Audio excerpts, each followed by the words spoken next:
Welcome to another night of streaming. I forgot to post my stream schedule today, but here we are. It is me, that Blaze McBain guy, and we're going to be casting some matches tonight. We're going to be casting MB's toe picks. In case you're wondering what MB stands for, it is Majin Busha versus Cassie Colt from the Albion Giants Smite League. So I heard this is a crazy set, so we're going to have a good time, getting a good cast in. Hopefully everybody's ready. I don't know anything about either team. I don't know who wins what. I don't know nothing. So that's the way I like it to be. And I probably should have checked to make sure these work beforehand, but I was assured that they did, so, hopefully it does. I really wish they would fix that bug. Anyways, chat, how are we doing tonight? Let's talk about the rundown for this week. Today, I have been gaming, baby. Already recorded the podcast. The podcast will be out later tonight, early tomorrow morning, depending on where you're at in the world. If you want to listen to that podcast, you can go check it out over at Podbean, Spotify, wherever you like to do. There's the link tree for that. You can go listen to the newest episode that's dropping, like I said, later tonight, early tomorrow morning. Also, the new podcast under the Up Your Experience brand, the Majin Busha podcast, can now be found under the Up Your Experience branding. And there is an episode recorded on Friday and a bonus episode by Majin about the college football top 25 released on Sunday. So keep an eye out for those. We'll be recording more of those as the week goes on. Tonight we have a cast. After the cast, we'll be doing some gaming for those that may like to join. I think I'm going to try to practice the team a little bit. Got to get some solo practice in. Tomorrow night, I'll be playing in the Albion Giants League myself. We're going to see how that goes. It's going to be a fun time. After that game, I will be streaming. I hopefully should have access to Multiverse and have drops for that. So make sure to come check that out. We'll have a fun time playing that, some other stuff. Later this week, we will be getting in a variety of other games. I plan on doing, obviously, Smite throughout the week, but we will have variety content this week between Guild Wars 2 and Destiny. Maybe some other stuff, too. If we can talk about it as a community, I'll put some polls out in the Discord. So, hopefully, you putting it on the big TV area? Oh, no, dude. For those of you that don't know who I am, if you're new around here, I am Blaze McBain. I am a solo caster. I'm the one and only man running this production show. I can do the production. I do chair 1 and chair 2, both in this. A little bit different than what you're probably used to. I'm also part of the competition So You Think You Can Cast. I think we find out in the next 7 days if I made it to round 2 as a chair 2. So make sure to check that out if I do. And if I don't, check out the other casters. A lot of great casters over there for that. But as always, if you have questions about why things are happening during this, feel free to put them in the chat. I'll happily answer them for you to the best of my ability. But let's hop in to game 1 of Majin Busha's toe picks versus Cassie Colt.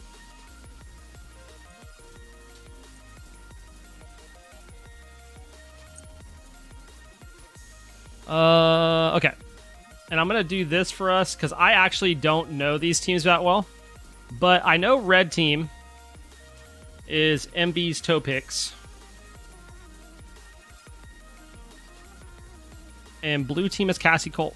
I don't know. I didn't look at any names or anything. We're going to hope that I can pronounce everybody's name. And if I don't, and you're watching, I am sorry. But we have Bigmar, Frostbite Phantom, Phoenix, Strength of a Dragon, and Flux for the red team, which is Majin Busha's toe picks. And on the left side, we have Gigafoot Zero, Bravo GS, Buckwheat, Kira, I'm just going to stick with Kira, and Cypherix.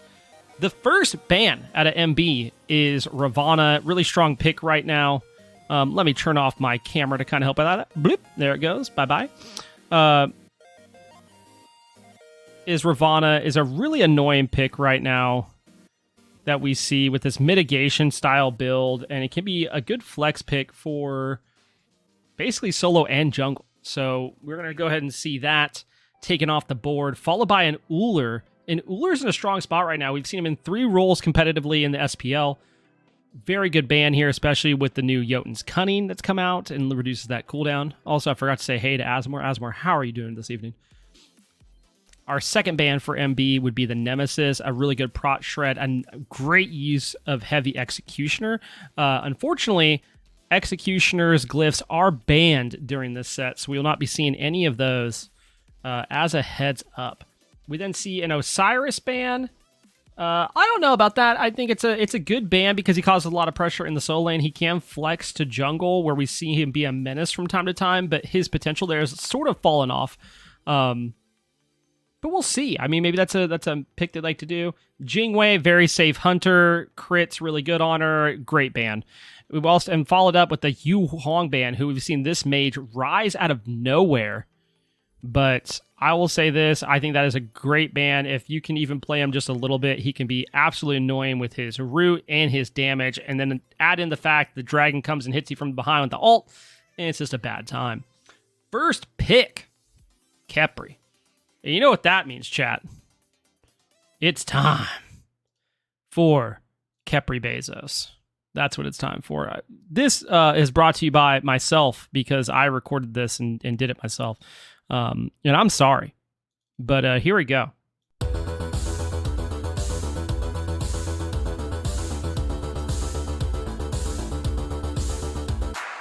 SUPPRT, oh hey, I hope he's on my team. Khepri Bezos.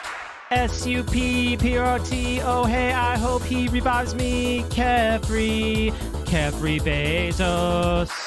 Come on, Khepri, you can do it. Release OP and there's something to it. Meta's wise, shell us now. When I die, you're the rising dawn now. War flag and benevolence and gift of the gods can get abducted. Steal their kills, take their titan. Come on, Khepri, get him! All right, sorry, we had to take a moment out for that. If that was really loud, I'm sorry, because I realized I didn't turn it down from when I was listening to Majabusha's podcast the other day. But you know what? It's a great song. And I'm sorry if that was, a little unprofessional, but for funsies, why not? We see MB pick up King Arthur, who has been very good in the solo lane. Hasn't been as much of a menace as he was, I would say, as a month ago. Really great sustain. Lots of good itemization with the Glad Shield. And this is a good pickup here for MB. I think it's a very safe choice where you don't know what they're going to pick yet. And then they lock in that X-Ball as well. I'm not a huge fan of X-Ball, but there are a lot of people that do like him. And I think if you're building a comp that has like a Thanatos, or you're really trying to get like really good gank potential, that ult can be very menacing to get rid of some of the potential sight or vision. On the blue team side of Cassie's cult, we see them pick up Poseidon. Curious to see where this is going to go. This does have a flex pick potential of going mid or jungle. I think this has very good burst potential. It's a safe pick, really good optimization here for their team. And then it's going to slow that Arthur down. That's the one thing they're looking for here. That Whirlpool, Arthur basically can't do anything. We see them lock in Artio. Artio, again, shuts down King Arthur. And these are great counter picks to that solo laner. Now we have to see MB not only pick up a great counter pick into what they see right now, but also think about what can we ban that's going to help our comp out. Because right now, Cassie Colt's comp is built to shut down this King Arthur. A Jing Chen, I like it. Jing Chen, anti-damage, among other things. In chat, I'll be right back because I forgot to put brown sugar in my tea. So give me like 10 seconds for this analysis. I apologize. Let me turn up the music for y'all. I'll be right back. I do not want to drink this the way it is right now. Right second.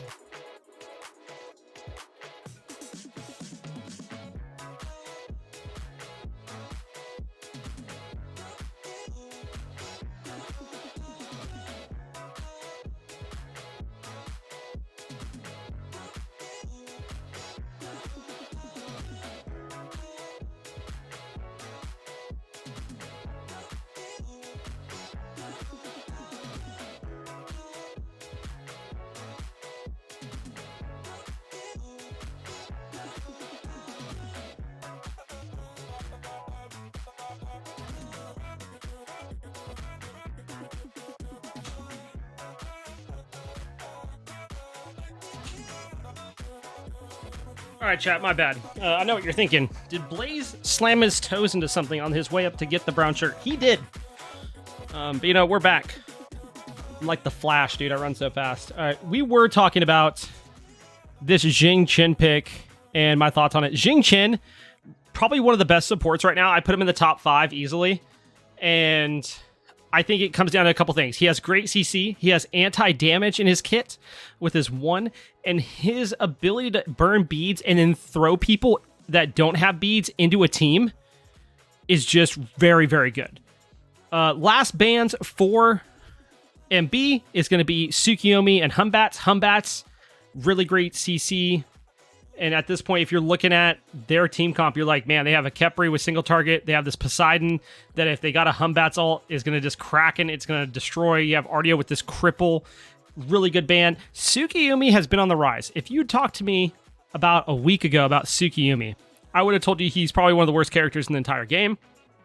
The itemization that's changed and the fact we've seen him flex a little bit to mid over the past week or so really has helped Tsukiyomi out. This Jotun's Cunning, Bobble before it got taken out of the game, were very good on him with this cooldown type of build, but still, even without Bobble, he has been much more effective. And if you're looking at their team comp, you're like, man, these guys, they want to run at us. They want to jump in on us. Tsukiyomi provides that with his Piercing Moonlight. Really great ban. On the blue team side for Cassie's Cult, they ban Daji, very beads burning ultimate with that Powwow. You don't want that coupled with this Jing Chen. Take it off the board. We saw it this weekend when Lasbro played it, and he put on a masterclass. You really just don't want to allow it through. And then we see them last ban a Baba Yaga. Another god that's fairly strong right now. Can bring this like tanky damage style play as a mage in solo or in mid. So great bans. The last pickups for MB was Ratatasker.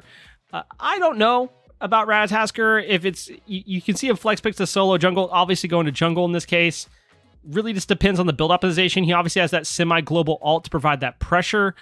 But I'm not sure into the current team that I'm seeing that really is going to feel great. We'll just have to see how Flux is able to handle that. And the last 2 picks we see on Cassie Colt is this Kleena, able to go through walls, great damage, chase down. Can be scary if you let her get online. Curious to see if she's going ADC, as we see Mercury is the last pick. And Mercury, I don't think I really need to say much about it. Mercury likes to run it down. Literally. And just bang, boom, pop with these punches, and you're out of the game with this crit build.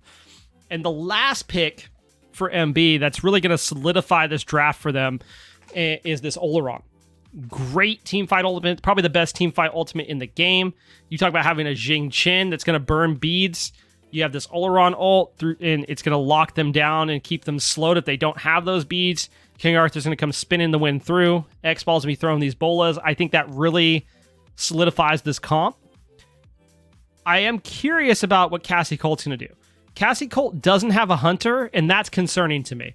If they do have Mercury that's going to provide that crit and be able to help with that objective burn, but not having a traditional hunter at all could be problematic as far as the range for this team goes. They're going to be very much fighting in melee range, and I don't know.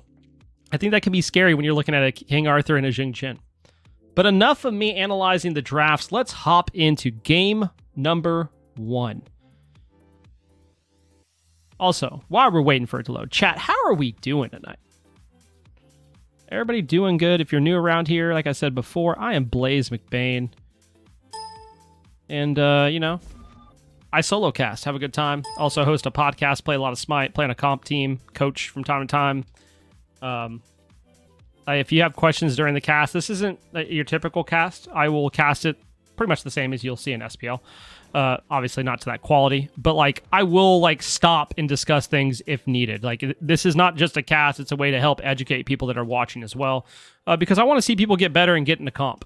So if at any point you're like, man, I wonder about something, feel free to ask. I'll answer it to the best of my ability, or I'm sure someone in chat will. We're all here to learn and get better. So, that is what it is. That has to be Kleena ADC, right? There's no shot it's not.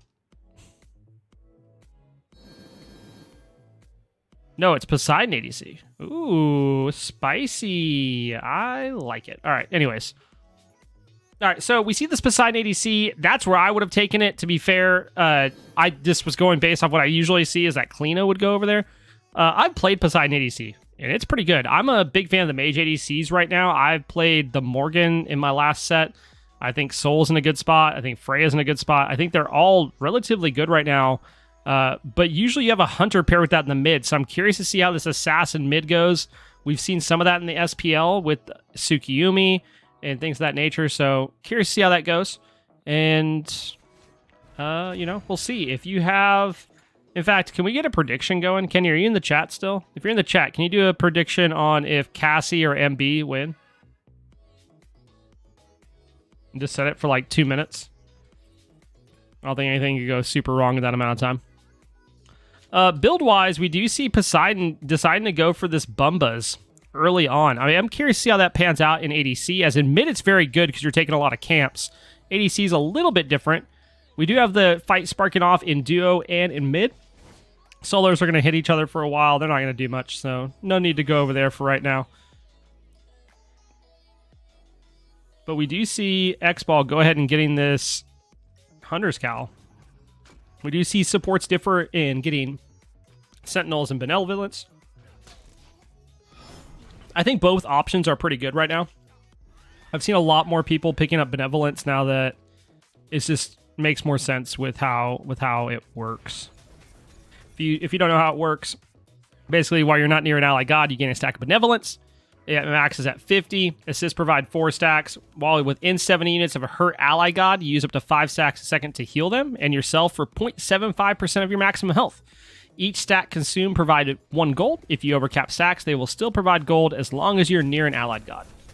So a lot different than what it used to be before, and just has a lot of interesting ways to play around it. I am curious to see how this dual lane goes, where we see both mages in the dual lane this game. X-Ball mid is not something we see too often, but it is good. It is going to feel a lot safer than what you traditionally see with the way the dash works, with that CC immunity once it gets wound up. And then the ability to basically shut off the lights when you are worried about getting ganked is kind of huge. So we do see both soul laners getting low over there. I don't imagine a kill is going to come out. Maybe it does. Let's go take a look. Strength of a Dragon is trying to push this down a little bit. Buckwheat having to back off under the tower, just heal up. But there was a little bit of potential there for a second. Bigmar does have this pressure in mid with X-Ball, which too is to be expected. The bowlers are going to help provide that pressure, clear the wave faster, and Clean doesn't have to step up to really scream that wave down. But look at this. We see Gigafoot go ahead and getting over here to steal the red buff, now looking to invade purple as well. See if he can hit the steal. I don't really know. Let's see. And does. Steals both the red and the purple buff. Is going to be huge. Flux makes the rotation over. Does have a little bit of a lead. But both of these carries now for MB are going to be feeling it without their buffs. And look at this. Now we see the positioning from Frostbite to look and put pressure on the purple buff. Kira and Cypherix are going to have to back off. They're going to lose their purple here for the invade that they got on the enemy purple. Fair trades there. The only difference is Flux 3-way splits it with this carry and support, and Giga had to split it with no one. But Giga is, like I said before, slightly behind.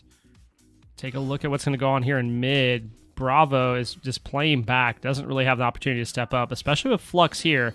I am curious to see if Flux starts to make a play at these back camps, knowing that Mercury had to go for speed. And instead is rotating over to the solo side. Took a very long way to get there and is going to go out of the way to pick up this totem. Not sure that's what I would have done, but I think it's a good way to get some mana online for your team, and it keeps the enemy team from getting it, so that's a plus. But lots of farm up here on this right side jungle for Flux, who is now rotating to mid, where Kleena's level 5. I'd like to see Flux go for that farm. He's going to pick up those mid harpies, which is going to feel pretty good. Frostbite now going in. It's being a little bit threatening. Not too much. Kira and Cypherix are going to be pushed on this tower. They're going to have to stay back here, as now Phoenix does have this ultimate to slow them down and kind of just hold them in place if they don't have beads online. Obviously, the Poseidon Head speeds hasn't been used yet, so not too scary, but potential to be. We do see this rotation over from Giga. Sides to back after finding out there's nothing there. Flux and Bikmar are going to get the red buff this time. I assume Flux is going to go over and secure this purple as well.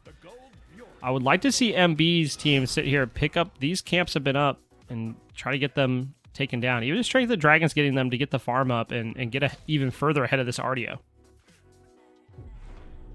We do actually see, this is absolutely wild, Rose-Spiked Earrings online already for King Arthur. As I missed the first blood, Flux comes over and comes jumping through the trees, through the cosmos, onto that Khepri, and boom, dead. Khepri didn't even have a chance to respond with the Rising Dawn. Falls to Flux with that first blood. It's going to be feeling pretty good. We do see breastplate for RDO, pretty typical. We see the golden blade for the Mercury. I'm assuming it's going to be a Transcendence for Kleena, Gauntlet for Khepri, going into Doom Orb for Poseidon. All pretty standard stuff in the current roles. Nothing too surprising there. But for MB, we do see the fact that Mana Core Spike is online now for this King Arthur, and I'm really curious to see how this goes. Obviously, the crowd control reduction is nice. The health is nice. The MP5, HP5, I mean, all that feels good. I just don't know, is that the optimization that you're wanting to go for right now? We're going to have to see how that pans out for this King Arthur. We see Ratatasker does pick up Thistlethorn Acorn, looking to debuff and take the additional 5% extra damage from Ratatasker abilities. Also giving that 5 Acorns for the Blast rather than the 3 is going to be feeling pretty good.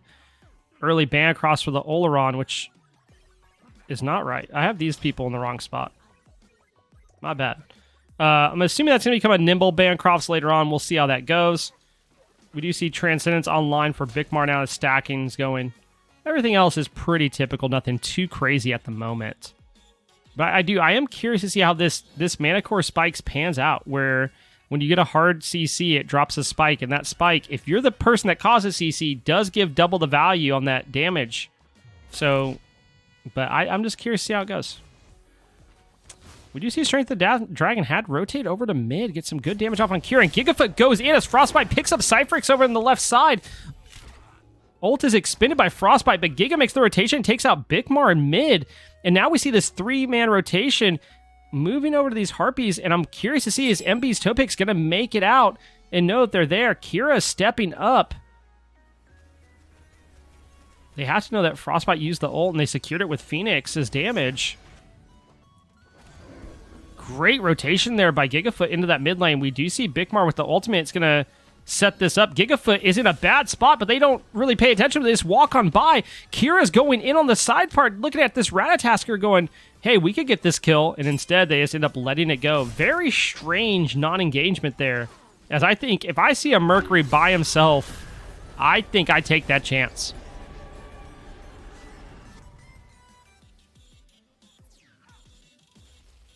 Nothing too insane right now, but Majin Bush's Topix is farming like a madman. They have 2,300 gold over the 2,100 gold, basically 2,200 gold ahead at the 8 minutes in. Is going to be feeling pretty good. Bikmar goes in. Great dash in. They're going to secure Bravo, and now they're looking at Kira. Kira's in trouble. Through the Cosmos is coming in. Ratatasker's looking for a Gigafoot, comes in and gets a great turnaround to get the damage off of Kira. Great ultimate by, oh my, no. Sick play by Kira and Gigafoot. Great Rising Dawn, and really just absolutely bailing them out. That's an actual huge play. We're clipping that one. That might be the clip of the night. Insane. Welcome to the fun frenzy. Yo, Suave. Thank you for the 14 months resub. Hopefully you're having a good evening. That was an insane play, dude. Insane. Wow. I can't believe it. Like, just a great engage by Gigafoot to just dash, just come running down with the ultimate, break up that fight to get Kira out. Kira throws that Rising Dawn to get the CC off, and then just run it to the tower and then teleport all the way back to your tier 1. Insane. Nice little 2v2 happening over here over these oracles. I'm not sure it's that worth it. Flux gets rooted there. Frostbite looking to go in. Great abduct by Kira there. Now Flux takes away those oracles, and that's just going to be the fight. That's over now. What they have to worry about is Gigafoot is looking left and could become an absolute problem for this Oleron. But instead, it's back to a 3v3 in mid, it sort of looks like. I don't really know. This is a weird grouping, a real weird split here. Bigmar Frostbite are holding off this right side jungle. Oh no, great beads by Bigmar as he was getting ready to get abducted into tower damage, and that could have just been absolutely devastating for the health bar. Special delivery was being charged there. They're looking, and it's being charged again. Bigmar needs to be careful, as Gigafoot has already shown once, but will do it again if needed. Flux getting his Scorpion online to get these upgraded buffs, and that's going to be feeling really good for MB. That's one thing you want to watch. If you're playing jungle, you're playing mid, you want this Scorpion. It makes your buffs better. And who doesn't want better buffs, okay? That's your public service announcement. Get better buffs. But now we're back here in mid.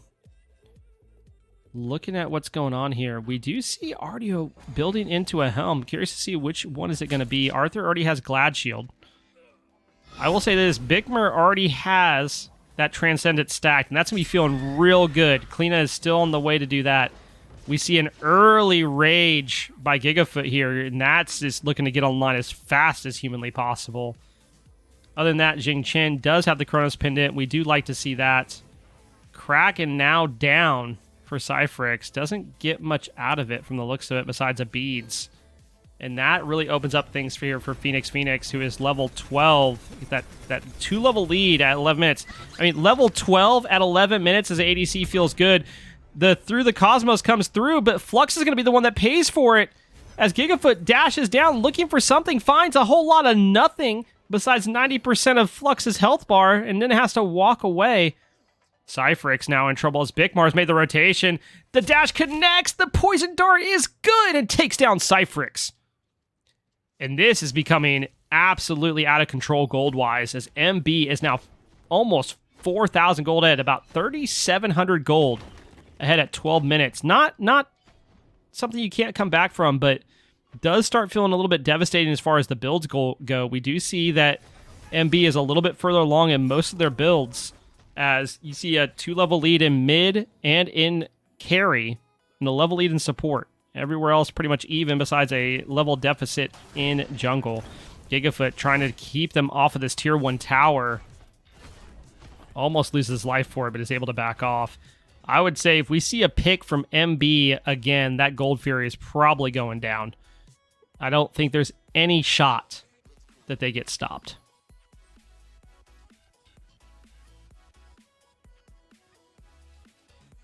Now we see again this nice little 2v2 happening. Phoenix playing up over here.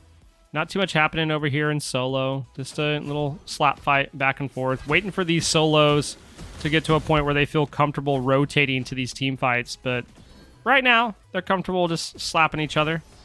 And we do see Gigfoot over here dropping the blue buff. It's going to be feeling pretty good. These Harpies again. Harpy control really going to MB here. They have been all over this and farming like crazy. The fact that a Gold Fury hasn't gone off the board and there's a 3,700 gold deficit is pretty significant. If we look at the graphs here, I mean, look at this XP difference, 3,600, gold difference 3,800. That's pretty significant. Pretty significant. Now they're setting up a Gold Fury, looks like.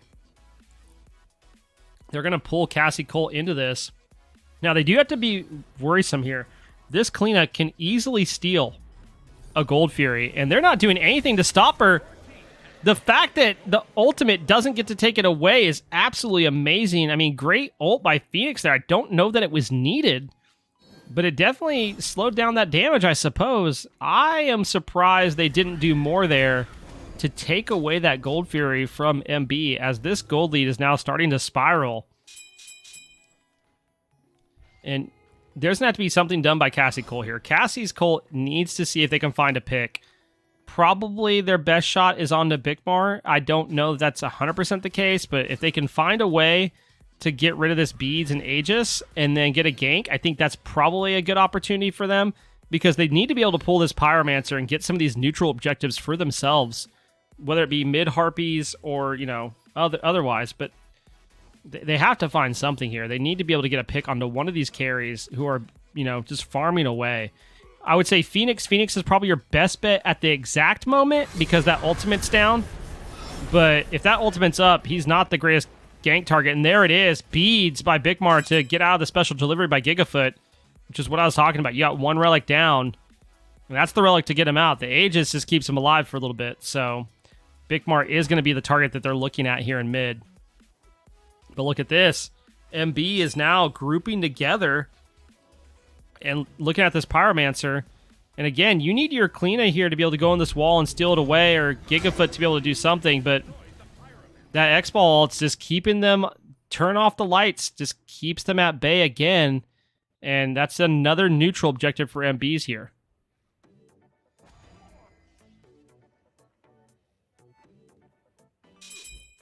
By the way, I'm going to turn this sound effects up a little bit for y'all, chat, because I feel like they are low. I'll just have to turn them down later. But we see here, look at this. It's a good rotation by Frostbite Phantom. Getting good. Oh, this is going to be huge. Great ultimate. Sends him through the washing machine, through the spin cycle, out the other side. Oh, no. Through the Cosmos is off the marks by Flux. Now Gigafoot has come into this fight, and this could get scary as the Veil has been undone. Bravo is able to get out. That's a great retreat by Cassie Colt there. Honestly, a lot of things there should not have went in their favor, and they did. Now Bravo has stayed. Can Bravo pick up the kill? Lots of damage on the Flux. Flux has to dash away and get out. And it looks like, oh, Gigafoot's around too. Flux is in absolute trouble. This tier 1 tower is going to go in favor of MB here. No defense. Gigafoot decides not to waste his life for Fluxes. And now Flux is going to have to back to base. The fact that Cassie Colt was able to retreat there is really significant. That really could have went either way. We do, again, see the jungles and solos are even. This level deficit and gold deficit is in mid, support, and carry. There's a 3-level lead now in carry. And that's scary. Oleron with the lead, gonna be feeling good. And we do see that Nimble, Bancroft's, Typhon's Fang, and Telekines online now for Oleron. Those crits are going to be hitting. That's all I have to say. Look at this. Flux was invading back camps, gets caught out, and decides just to walk away and not take that engagement. I think it's a safe bet. You look at this Mercury's build, working on what's going to be a Deathbringer next. We see Kleena pick up the Soul Eater. It was a Jade Emperor's Crown for the Artio. We see a Spirit Robe for the Kepri. And Divine Ruin for this Poseidon. Gigafoot special deliveries into Frostbite and Bigmar. Isn't taking much damage, but isn't doing much as well. Kraken now on Bigmar. The beads are good to get him out. Oh, no. This is really bad for Cassie Colt. Beads used on Cypherix, but it's going to fall anyway to Flux. Cypherix picks up a kill. Or sorry, not Cypherix. They pick up a kill as well onto Gigafoot there. Holy, what a great engagement there. Turned it upside down on Cassie Colt. And now we're going to see this tier 2 be threatened in the duo side. And this is where things are really getting bad for you if you're Cassie Colt, because you need this tower. You don't want to have to defend your Phoenix when you're over there trying to get a Fire Giant. We do see Cassie Colt making the rotation. They're not going to be able to save this tier 2 tower, but I like what they've been doing. Their engagements have shown, hey, we're not giving up. Like, we're looking for picks. We're looking for a way to fight back into this game. We're not going to sit here and just let you engage on us constantly. We're going to look for the engagement ourselves. And that is something that's sometimes very hard to do when you're down like this. And they're not letting that stop them. I do think they have the potential to do a lot here. The problem is, you need to be able to group as 5 for this team. And they're not to that point yet. They need to be able to group as 5. And the presence of not having a hunter, I think, is hurting them. Like, I like the Kleena, but I think a hunter is this going to make a drastic difference here? Obviously, I'm not saying that the Hunter's the reason MB is winning, but it does provide you a ranged option where, like, Kleena, yeah, she has some ranged abilities, but it's not the same as being able to auto at a distance. Bigmar abducted, in trouble, no beads. Is he going to get finished off? Yes, Gigafoot picks up the kill, and this is what I was talking about. If Cassie could just group, they're going to be able to do things. They're looking at the Arthur now. Great ult by Phoenix to try to help his team. Kira, Rising Dawn on themselves. Flux dashes in. Great job by Bravos to get into that wall. This fight continues on. Gigafoot picks up another kill, this time on Phoenix, which is absolutely monstrous. Giga is now in trouble, but the crits are coming through. Can he finish anybody off? No! Flux takes him down. Now Buckwheat on this RDO. They're going to chase a little bit. You're not killing that RDO. Just let it go. Unless you can get some massive CC, and I don't think that's what they're looking for.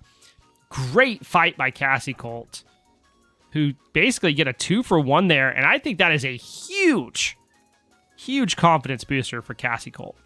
That shows them, hey, if we can just group, we can pick them off. We can catch them out of position. If we know their relics are down, we got to make sure they're down. Get their relics, wait a minute. Get things online to help us get the CC back on them again.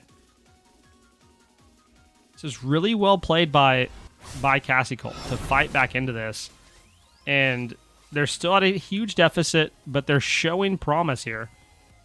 We do see Spectrals picked up both for Flux and for Strength of a Dragon, because of the amount of crit that's coming through from this Mercury. Can be scary. I'm assuming Mercury's looking to build into a Bloodforge next, I believe? No. Yes, Bloodforge. Sorry. TIH Vengeance, you ever need... Okay. I'm always down TIH. I just cast on my own for funsies because I don't like having to bug people. But yeah, anytime.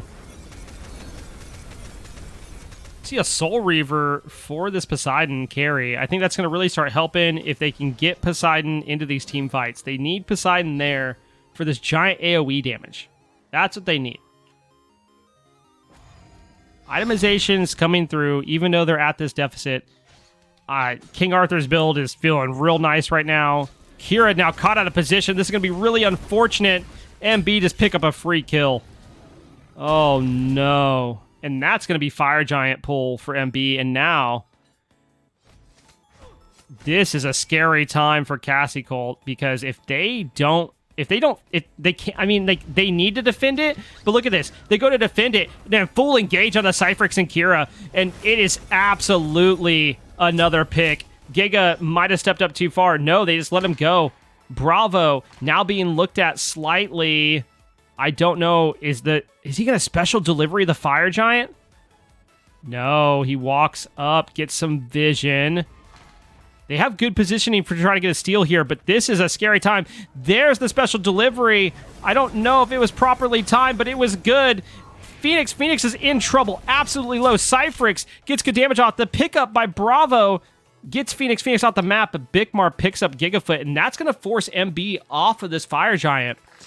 And this comes down to the fact that where are MB's wards? Their wards are by blue buff. They're not in these corridors to have vision on what they're trying to get done. They don't even have any wards on this side.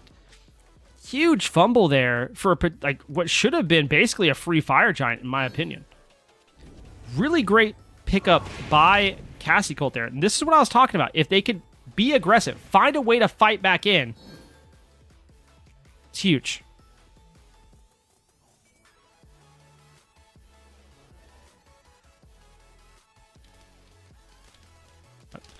I think that's his toss, huh? Phoenix. My bad. I didn't know if there wasn't enough letters to put Phoenix in again. That's my bad, Frostbite. I didn't know if it was one of those things where they went to go put Phoenix and it didn't put it in. So that's my bad. I apologize. For sure, TIH. I'll DM you next time I do one, for sure. I wondered that before the game, and I thought about just saying Phoenix, because I was wondering. Great pickup there by Bigmar. And now the engagement that through the Cosmos is good. Buckwheat falls. The Rising Dawn is good to get Buckwheat out, but how good is it really? Kira now in trouble, will fall. I think they're going to let Buckwheat go, and now they're going to come back to this Fire Giant, and they need to do it quickly. They're going to let Flux back. No, Flux cancels the back to go defend the tier 2s. And now they re-engage on this Fire Giant, and they have no idea. Again, look where Gigafoot is, and there is no wards here. Great teleport in by Buckwheat. He is looking through this special delivery to try to get this in, and he's going to go for the steal, I think. Or does he not have ult? No, he had it. He just didn't go in. MB gets the Fire Giant. Buckwheat's going to fall here. Oh, no. It was a good attempt, but unfortunately did not go the way. Oh, Gigafoot catches a lazy back, but it wasn't enough to do damage with. Now Phoenix is down, the chase down. Giga could be in trouble, but Giga should have enough movement speed to get out.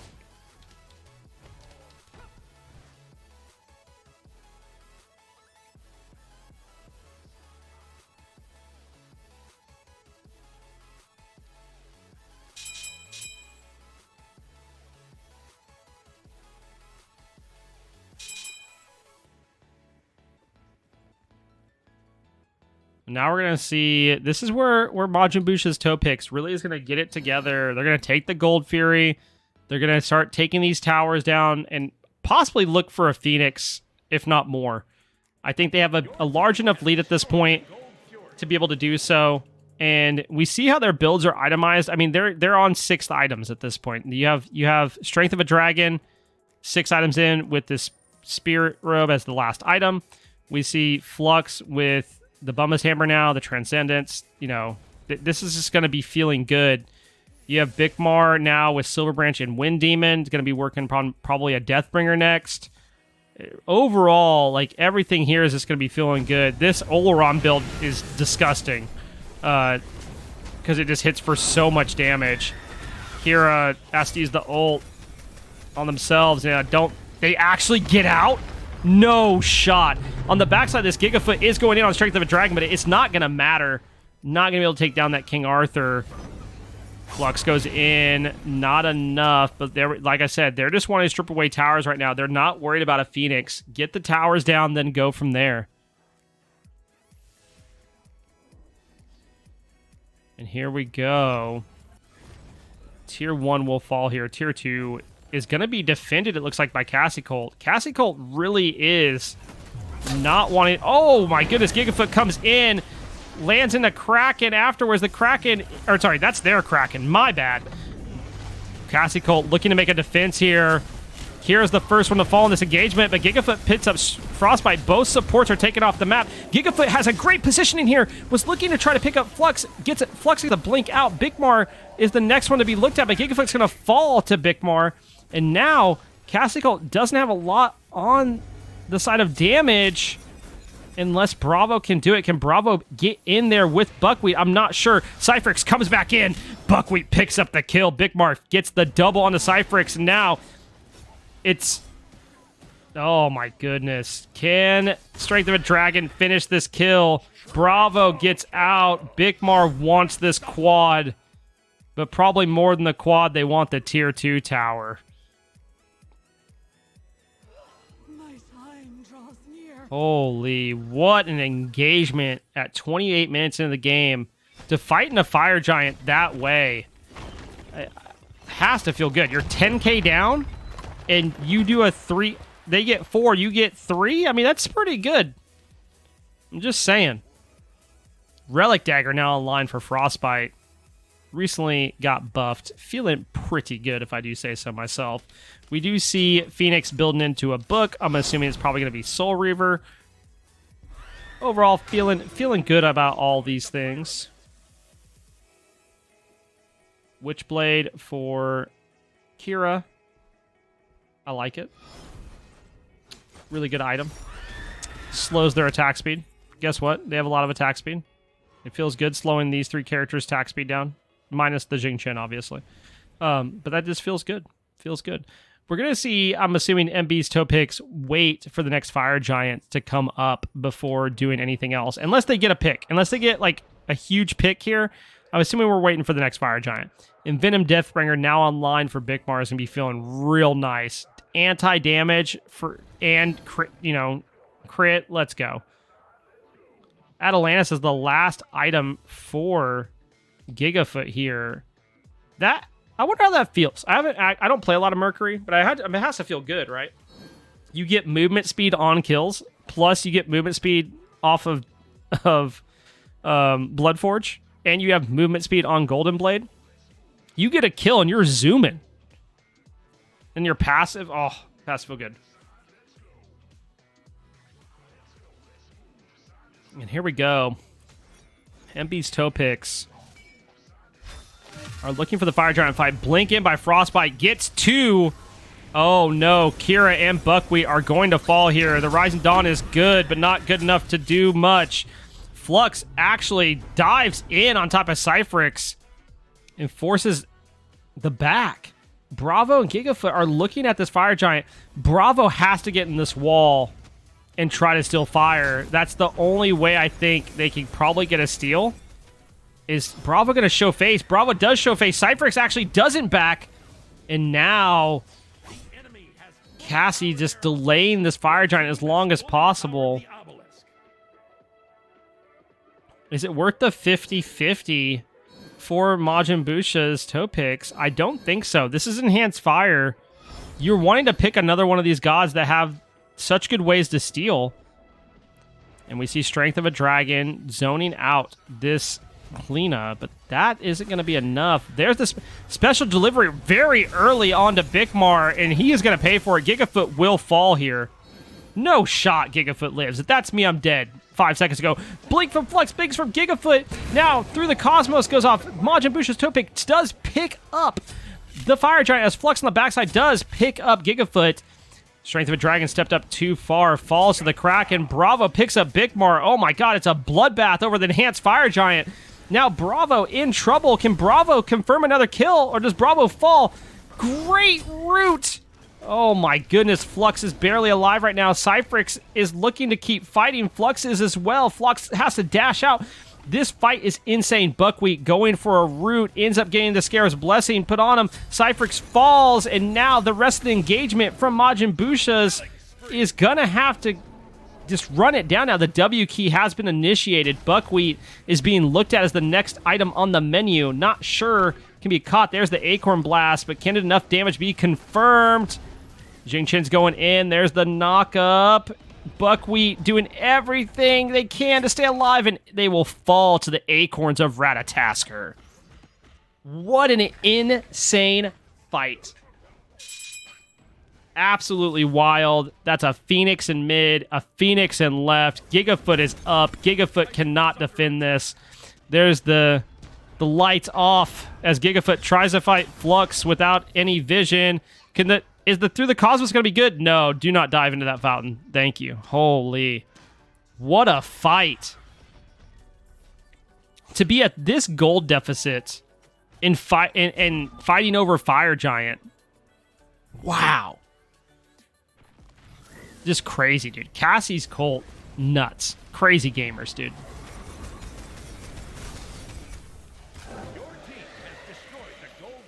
Absolutely insane. Dude, shout out to them.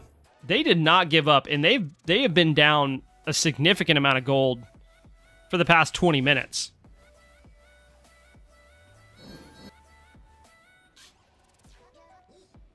And now we're going to see Majin Busha's toe picks group up again with Fire Giant on their jungle, their support, and their carry. So we'll see how this goes. I mean, they need to be grouped as 5. Giga's been doing a good job of splitting these fights up a bit. Follow that with the cleanup. It's a menacing team fight. Well, that's why I said earlier, they have to be able to team fight. Cassie's cult comp needs that team fight. You need this Mercury to be able to go in as a flank and take these people out.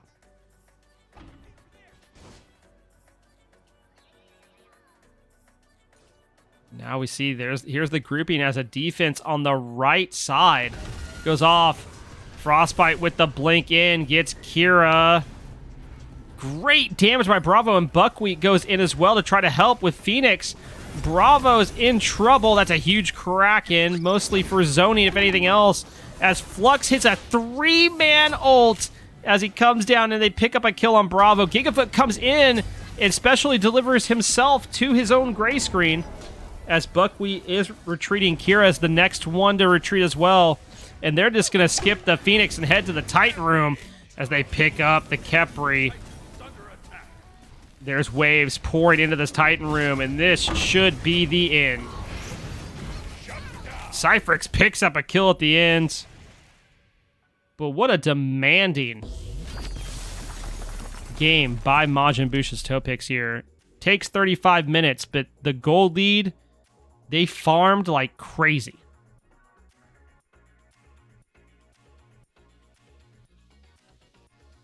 Look, it looked... The initial Kraken's location looked like it was going to be huge, and then you realize that, like, they just, like, were on the edge of it. If that Kraken would have hit, I think that's good. I mean, it did zone them to split them, which wasn't bad. Like, it either which way. Why is my screen freaking out? It only happens with Smite. I need to know why. That's just one of those things. I've never, like, I think that ult was in a decent spot. Like, obviously, it could, if it connects with anybody, damage numbies. The Mirrodin picked up for the Poseidon. Yeah, if that Kraken hit, holy, dude. Overall, great builds. There's a lot of blinks, bro. Y'all were corrupted blinking for days.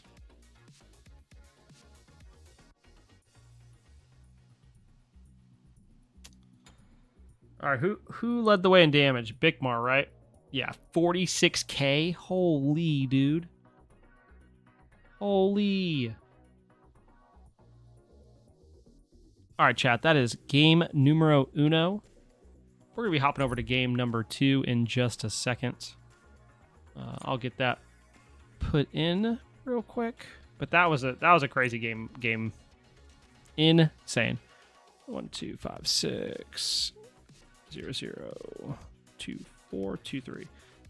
Might help if I type replay before that. / replay. All right. Anyways, talk about a couple things, chat. Okay. If you ever want your games cast, feel free to reach out to me. I will attempt to get them cast to the best of my ability. Like I said, I'm pretty much a one-man show. Like, I do production, and I do chair 1, chair 2. I have been considering doing... We could do it TIH. I don't mind. I was gonna say, if I can get other people to do cast with me, I'm 100% down. Yeah, I'm down. It gives me good practice. I think that's what hurt me when I was doing So You Think You Can Cast, to be honest, TIH, is the fact that I solo cast so much. Oh,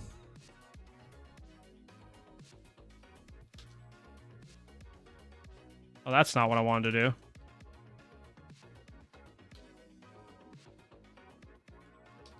Happy. There we go. Happy. Joy. Thank you for the follow, TIH, by the way. Yeah, I'll hop into live and I'll pull you. When you join, I'll just join any of the channels. I can pull you from there, TIH. But yeah, chat, if you ever want your games casted, it doesn't have to be from Albion Giants League. I've casted from other leagues too. If you want to join if you want your games casted, feel free to DM me on Discord. I'll happily cast them to the best of my ability. Obviously, a lot of time it's just me, like, running the production. So, like, it just depends on the day and me trying to get it done. But I have no problem trying to get your games casted or finding people that can cast them. Like, I know a few people that cast as well. But that's one thing that's been a struggle for these leagues, is keeping staffing and production because of rule changes by high res as far as their pricing goes. But I would be happy to help with that. So if you need any help, you let me know, and I'll get that taken care of. Yo, what up, TIH? What up? Not much. How's it going? Going all right. Here, let me. All right, let me get us into game 2 real quick. Oh god, Majin's reminding me of my curse. Oh, don't this game.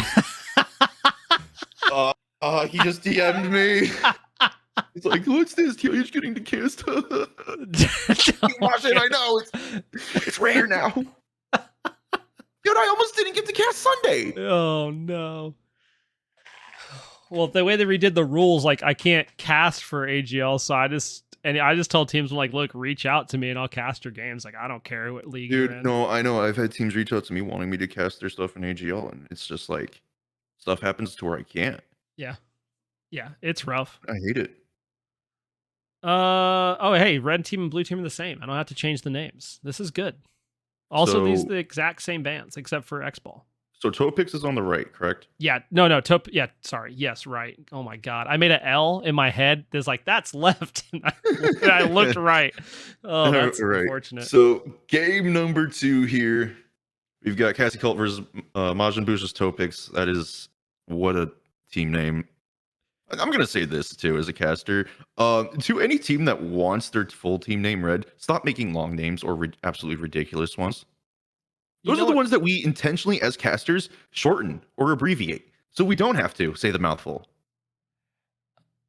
Game 1, I had differing feelings. Like I wanted to call them MBeeves, but I know if Majin watches this back, I want him to hear Majin Bush's Topix as many times as possible. That is true. That is so. Like it's like, in general, yes, I would abbreviate it or just say whatever the first word is. But the chance to troll Majin is like, oh no, I know. I can't do that though, because then it would be pun hell for me. Yeah. No. You know, I made that's what I'm disappointed about. I made a great pun in my "So You Think You Can Cast" thing, and no one said anything about it in the review. Bless the people who didn't say anything about it. Bless them. Holy cow. Because Valhalla, apparently they're like pun city for their casters. And they were talking about it. I'm like, oh, no. I like Blur and Majin did that enough to me over the years. I don't need more. Oh, God.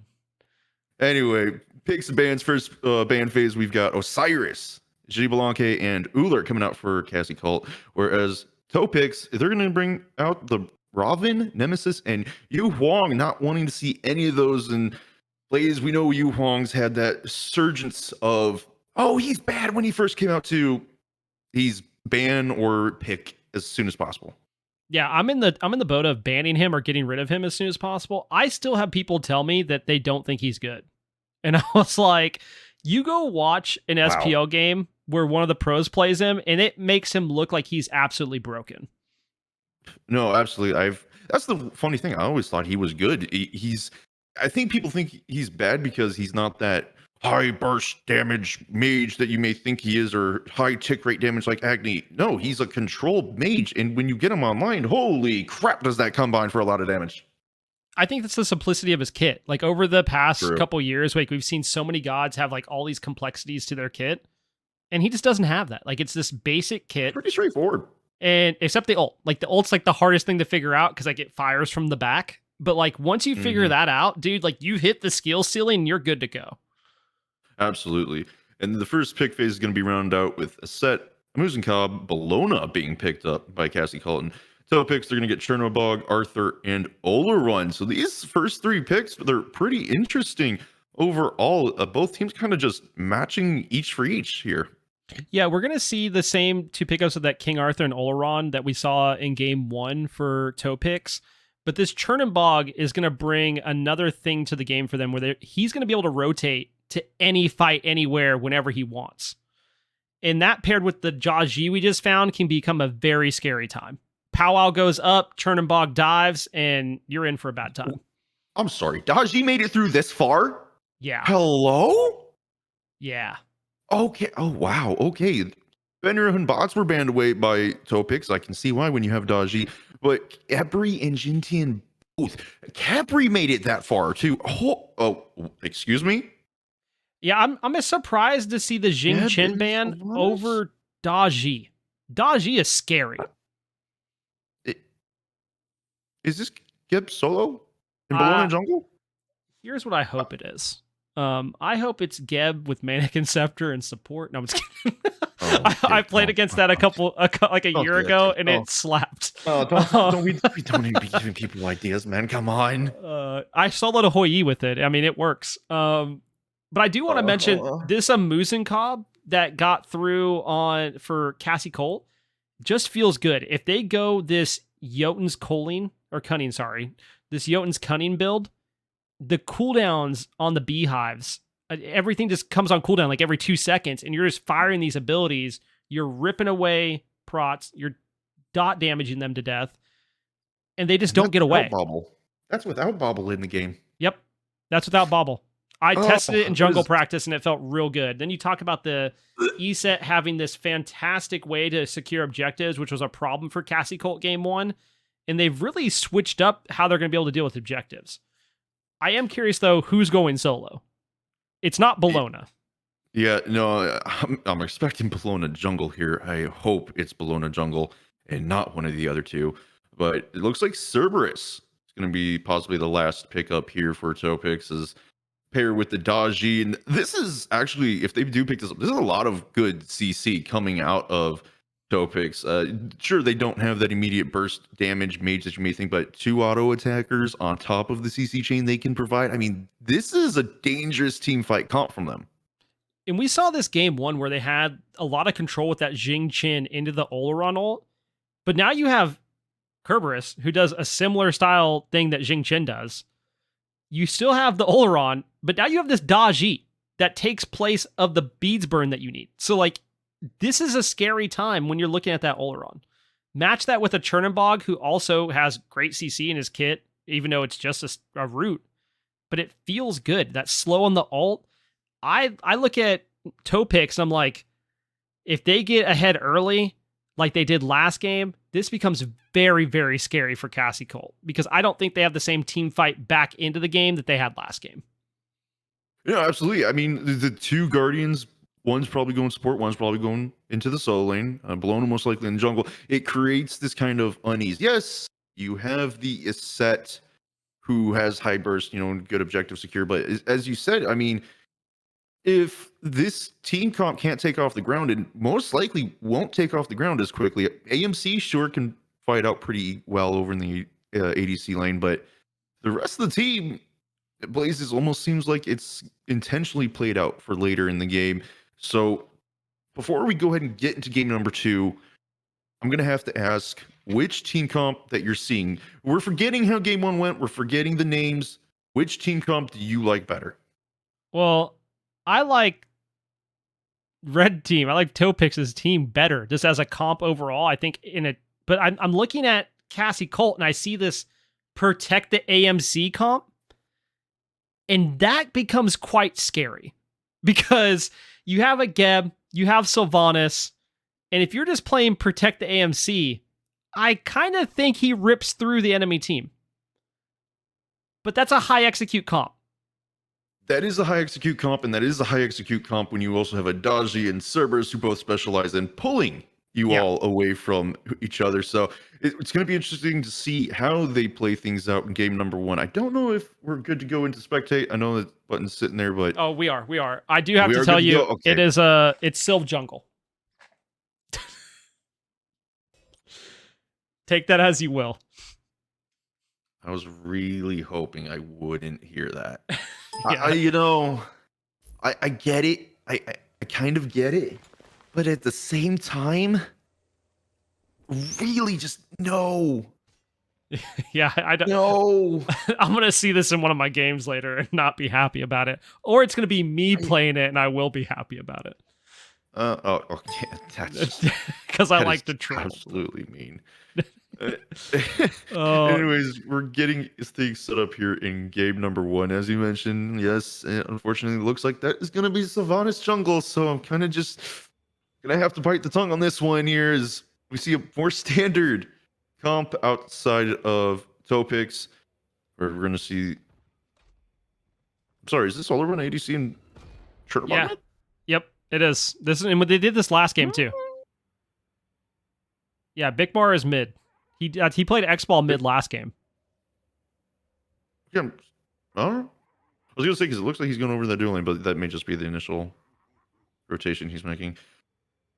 But okay, he's right here. this will be interesting. It will be Olrun versus AMC instead of Chernobog, which I feel like Chernobog fights that better, but we're gonna have to see if how Topix ADC Phoenix is able to play this against Cypherix here.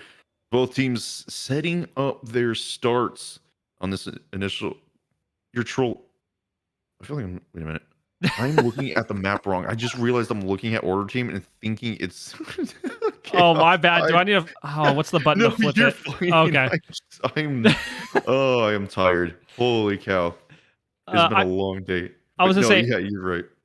The one thing I like about Chernobog in carry more is the fact that it makes his ult more impactful. When you're ulting from mid, that's not as far of a distance, obviously. And when you're ulting from duo over to, like, let's say solo to get a pick on the solo laner, that just feels much better than trying to ult from mid, because they can rotate with you. They'll be a little bit behind, but they can keep up with the impact that Chernobog has when they're in mid. And that is a good point to bring out. That impact ult, that's one of the reasons that he's always been, whenever he's in meta, he's always considered to be one of the top ADCs in that meta.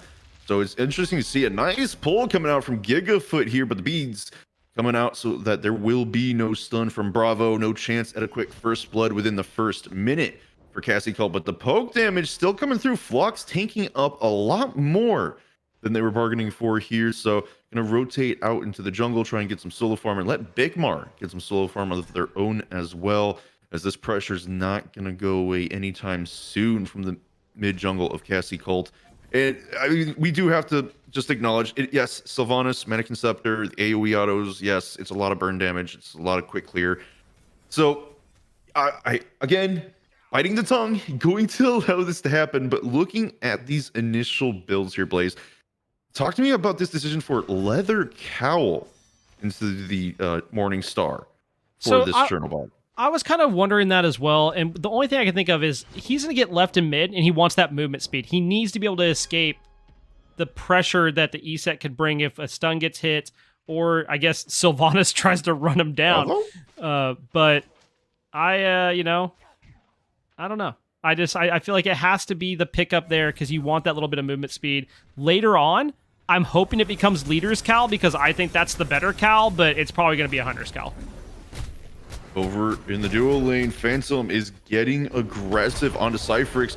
Fortunately, Phoenix not that close, so not a whole lot of damage is going to be done. Phoenix actually taking quite a bit of poke there in return, as we did see Cypherix use the swarm, just get out some poke damage, force them a little bit back. But one thing to keep in mind, these purple buffs will be spawning here soon. So if Topix dual lane can keep this pressure up, they may find themselves a free purple buff on the invade. But over at mid, Bravo and Gigafoot went deep trying to find a kill onto Bigmar. Unfortunately, not going to be able to do so. They will attempt to invade the red buff here, and Phantom has shown up. He wants to stop this, and it does look like it was stripped away successfully. Gigafoot 0 here carrying the red buff ring around him, and Bigmar, oh, this is not the position you want to be in. He does have the dash. Gonna have to use it to get out, but this is an awkward situation as they're both standing by. Nice pull through the wall. Gonna hurt him for a little bit longer. The wing gust is used. Bravo getting first blood 3 minutes in. Shoutouts to Gigafoot for letting his mid laner get the first blood, because he could have taken it. And what a sick pull. That guy has to have aimbot on. There's just no way. He just reached the wall and yanked him back to the mid lane and said, sorry, not sorry, you die now. That was an absolute team play there coming out of Gigafoot. Always nice to see, even though, yes, he's the Sylvanas, that 500 bonus gold, I'm sure would have been lovely to have so he can get himself ahead even further of this Daji. But in exchange, this set will be able to get ahead on items, and especially with the Warlock stuff plays, it seems like this is going to be the more impactful decision here. Yeah, Warlock staff is really good. Gives you that health, gives you that pin once it's stacked as well, and it's just going to feel good. A solo kill falls over in the solo lane in favor of Buckwheat, which we did not see really at all game one. This leaves things in an interesting situation, though, because that is the death's toll into what is now the Berserker Shield, meaning if Dragon keeps falling low, this is going to be a pretty fed Bellona very quickly. He's gone into this tier 2 earring for the health and prots as well. But over in duo lane, Phoenix, Sphinx, and Phantom both falling low. But Bigmar, the ultimate on the rotation. Both of these guys are low on mana. Kira falling low may fall to Bigmar here as Flux coming in on the back end has the teleport and ultimate ready as well. The bleed will be good to secure the kill. He's a slashing knives coming through, going up into the ultimate as well. The drop, but the beads perfectly timed. Cypherix really trying to be the backup support by taking autos to keep Kira alive there, and then Flux comes in and just says and hits the delete button to get rid of him. But like you said, I am worried about this Bologna getting ahead when you see, oh wow, Berserker Shield's already online. And Strength of a Dragon is going for this Mana Core Spikes build again that I can't speak on if it's good or not. It worked game one, but I can't imagine it's going to feel great into Bologna like it did in RDO. Especially when the recent build, it seems, with King Arthur has been to rush that sovereignty just so he can have that HP 5. It seems a little interesting. And I do believe this tier 2 item does provide some HP 5, but I feel like sovereignty would just still be the better item first. Yeah, I think, well, in Sovereignty too, at least provides some protections for your jungler if they come over to gank this Bologna for you. Like, Sov has a place where I guess, like, yeah, if you hit the hard CC, once it becomes Mana Core Spikes, you get that spike that gives you the damage, but is it really enough to justify it? I'm not sure. Invade attempt here out of Flux doesn't succeed, but it does put the red buff on Kira instead of Bravo. So the mid lane are going to be without that extra bit of damage for Cassie Cult. In the meantime, Topix going over, claiming the Oracles. Going to have some Gold Fury Vision in their favor. And as we see, the Chalices are up on the map. A little bit of an invade coming out there from Frostbite to claim one. So it's going to put Cassie Cult behind on trying to get that Trebuchet up and over. In the dual lane, Cypherix caught in an awkward situation with the ultimate. Phoenix Sphinx will get the first kill of the dual lane as a result. Between the ADCs, putting himself up ahead in Blaze. Ulrun getting that first kill between two. It seems like that's going to set a par for the course for the rest of this match in this lane. Yeah, this is where things get scary because Phoenix is wanting to build into this Bancrofts again and going to build into Nimble Bancrofts pretty early like last game. I'm assuming gets 2 items in, then upgrades it. But it's going to be feeling real good with the crits that Ulrun puts out. Like, especially when you look at the ult, everything that it has.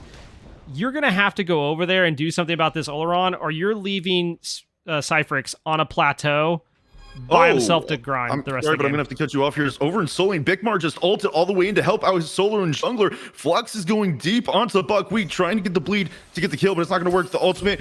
Oh, the last one in range hits the pull, takes down the solo laner as they took Gigafoot Zero down as well. 2-0-0 is Flux. 1-1-2 the mid laner. And Dragon gets himself a nice assist in that entire fight. This is exactly what Topix needed. Topix needed to get a rotation over there to make sure Bologna just didn't get to run the game. Not only did they get Bologna, they get Sylvanas. Sylvanas was even. Now that's not going to be the case. Daji's going to be able to invade these camps and be able to get a lead going. And that's a scary time when you're a Sylvanas jungle. Definitely can be, especially with the low mobility, which I almost would have expected to do more were Karen's coin to come out from Gigafoot Zero here, but instead we're seeing the Pythagorean's piece, which it does boost any lifesteal or healing, so this actually will help in some cases, but as of right now, it doesn't feel like it'll be that impactful for him. I'm surprised that this is Pythag's piece. Oh, what a pull! Gigafoot Zero just on point with these pulls so far this game. Unfortunately, Bigmar's able to get away. Phantom the leap on out as well. So even with a nice pull, unfortunately, Cassie Cult not able to reciprocate the damage in time to get them anywhere. And oh my goodness, Soul Lane Buckwheat just getting bullied a little bit here. And this is where that full tier 3 item you were talking about coming into play is making an impact. Unfortunately, though, Lux may be the one coming in to take this kill as Buckwheat backing further and further away under the tower with this wave here. Not going to be able to do a whole lot. No blue buff to invade at the moment. And Flux, I'm almost surprised didn't go after that extra camp that was sitting there. But Dragon, oh, is he rotating in or is this just going to... Nope, he's just warding up for the back harpies. On mid, Bigmar's trying to solo Bravo, who just backs up behind the wave. Gigafoot tries to make some aggression here over in the duo side, where they are doing a 3v2, but Flux has the major rotation. A beautiful teleport in, taking down Gigafoot Zero. Unfortunately, Cyphrix went up and Kira rolled out. So Cyphrix gets a nice little shield there, but it's not going to last too much longer. Phoenix, with the help of his team, will take down Cyphrix, going to credit to Phantom. Kira, unfortunately, rolling out too far away from his ADC, so that is another death onto the AMC. And Blaze, this... Okay, another solo kill from Buckwheat. When it looked like everything was going Dragon's way, it looks like the Berserker Shield death toll difference was just showing up right there. Yeah, I mean, that was close. It wasn't like it was like a significant difference, but it was enough, that death toll just making the difference to get that health back up. But we were talking about earlier, this Pythags piece is an interesting item to be picking up in the jungle, because you figure like, oh, I want more lifesteal than that. You look at like a Soul Gem, you look at even maybe Bancroft's Claw as a possibility, but instead we see the Pythags piece, which will help the team overall, but this isn't an item we see a lot of right now. It just hasn't been very strong, even though I think all the stats on it are very good. It's kind of one of those items I feel like it's been just put into an awkward position in every meta since the last time it was actually viable to be played majority of the time. I feel like it's just because lifesteal's not built on most mages and hunters together in games, so it's one of the reasons. But I do think I understand it, just because of the healing tick that Gigafoot provides. At least if he's hitting abilities, he can stack that on top of it, try and get some extra heal. But like you said, it's just such an awkward position. And that is the third solo kill for Buckwheat onto Dragon Flux, trying to secure the blue buff.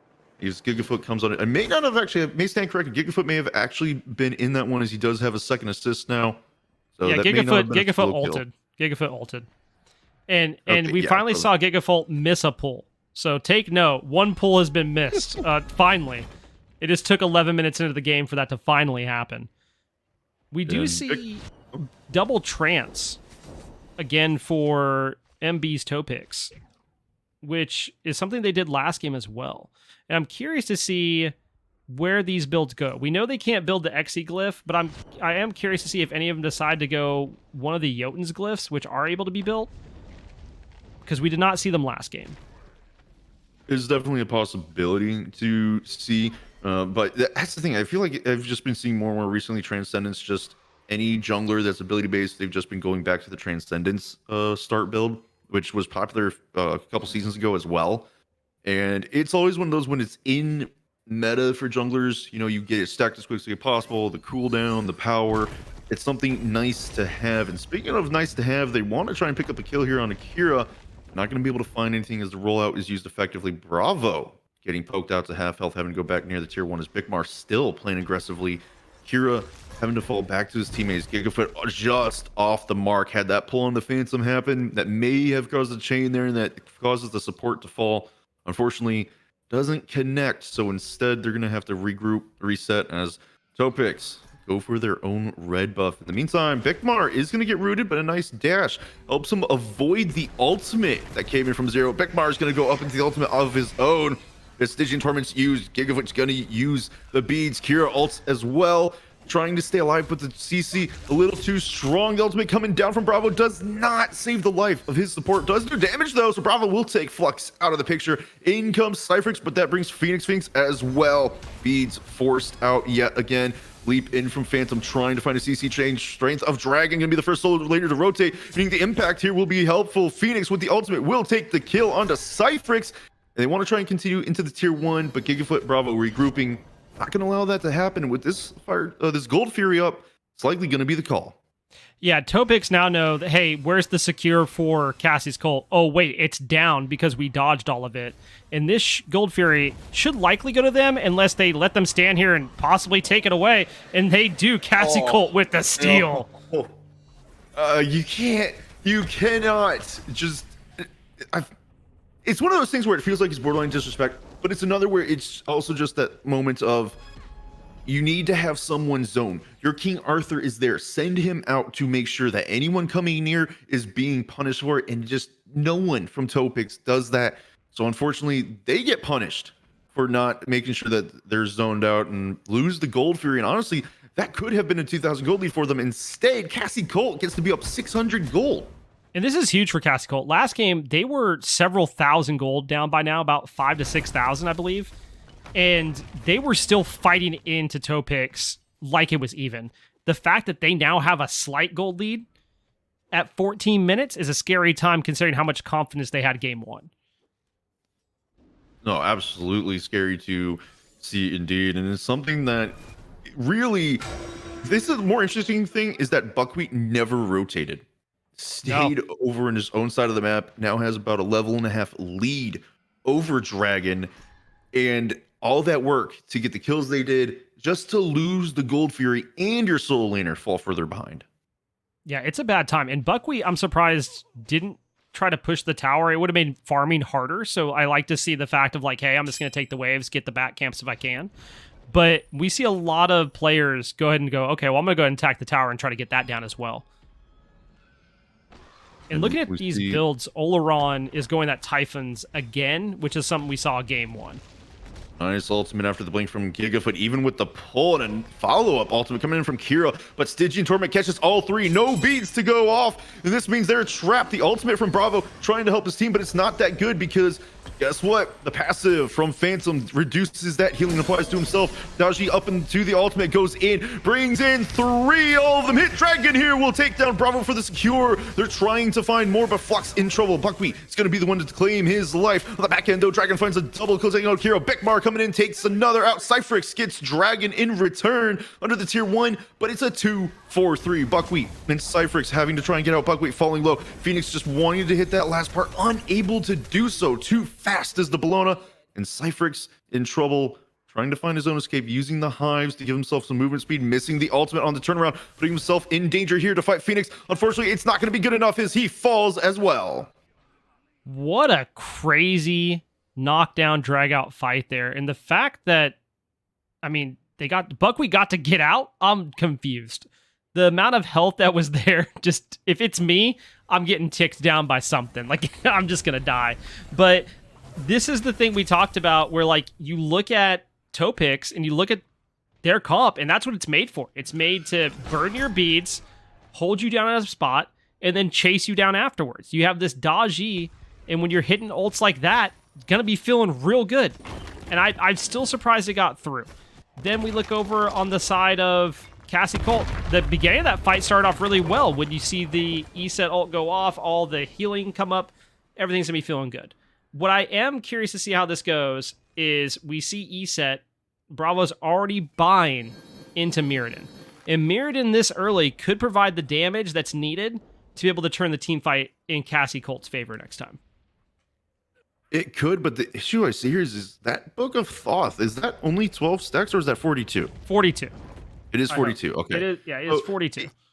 It's interesting, I feel like, to go that second stacking item now instead of something like a Divine Ruin or into even any type of just pen, whether it's Spear of Deso or a Spear of the Magus, because it feels like this is just allowing these tanks to survive even longer in fights without that pen. Yeah, I'm very confused by not only that. I guess they're relying on the AMC to get it done like that. But the other part that's confusing me is Topix has no anti-heal online at all. And they're into a Sylvanas E-Set. And that has to feel bad. Sooner or later. Maybe not right now, but soon. Well, maybe the game plan is to never let them get to the point where it matters, because these fights they're taking, they're confident in, they're chasing Buckwheat out yet again, even with those heals, having to use the ultimate just to get away from Flux's zone. And Strength of a Dragon trying to survive isn't going to happen. Gigafoot coming in with the blinks, going to make sure that he's put down, getting a double kill onto Flux. The dot damage going off will allow a triple kill in the tier 1 in mid to fall as well. And Buckwheat with the Death's Toll Berserker combo and Sovereignty is able to heal back on up with her own ability. And this is open up room for the Fire Giant. Buckwheat is going to start it, and Cypherix and co joining in as well. Kira doing a slight bit of zoning just in case, but Bigmar is around the corner. It's going to be very hard to get in, so this Fire Giant may end up being free. It's falling under half health, not being burned quickly though. The Gigafoot, a nice pull, bringing Bigmar onto the Fire Giant line. Goes in, but Cassie Colt with the secure from the stun of Bravo. Buckwheat leaping in onto Bigmar, taking him out of the picture. And suddenly, Topix, what looked like was going well for them, has turned on heels. Cassie Colt with the Fire Giant will be pushing towers down.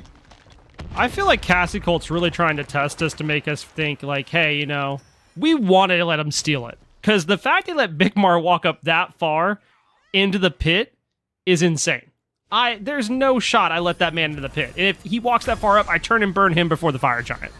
Speaking of into the pit, in goes Buckwheat into the tier 2 pit, forcing in the ult, stunning 3. In goes the Stygian Torment, returning around. They're trying to just ult for ult trade here. No one getting the better of either yet. Flux being the lowest health so far. In the stun, it connects temporarily, but it's still not enough. The tier 2 being taken down. And even though no one in this fight falls, the tower cleanly is out of the picture. Yeah, we do finally see Daji pick up a Brawler's Beat Stick. I think it's going to have to be more than that for Topix after we've seen these past couple fights. Look at the sustain that they have. They need some way to keep the health bars low and deal with this ESET and Sylvanas. The Sylvanas jungle, I'm sure they didn't expect it, as we didn't either, but is really running down these team fights and making a huge impact on this game. But we do see Topix picking up Oni Fury, which will help turn around some gold and some pressure in the lanes. It will, but the thing about this Sylvanas that's interesting is he's only got Mannequin, Pythagoras Piece, and Polynomicon finished. There's no other big power items yet. There's no cooldown items that give him anything crazy. And there's no big pen. Pythagoras, yes, it's got some of those stats on it, but it's not that big spike item that we're used to seeing. So this only concerns me a little bit more for Topix when he does get those items online. Yeah, I'm assuming we're probably going to see a Chronos Pendant, but like he could go Rada to Hootie. I'm assuming he's going I'm assuming he's going Chronos Pendant for the cooldown. But like there's a large part of me that feels like this is going to be a Rod. And if that's a Rod, yeah, he's passive, slapping. The passive on top of just getting a nice little bit of tick damage with it.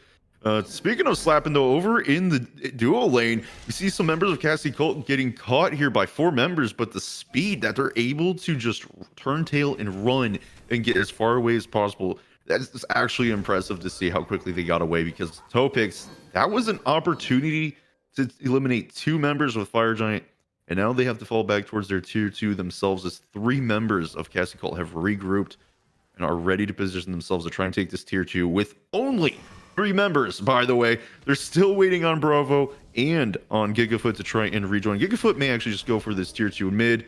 Flux catching Bravo out in the jungle.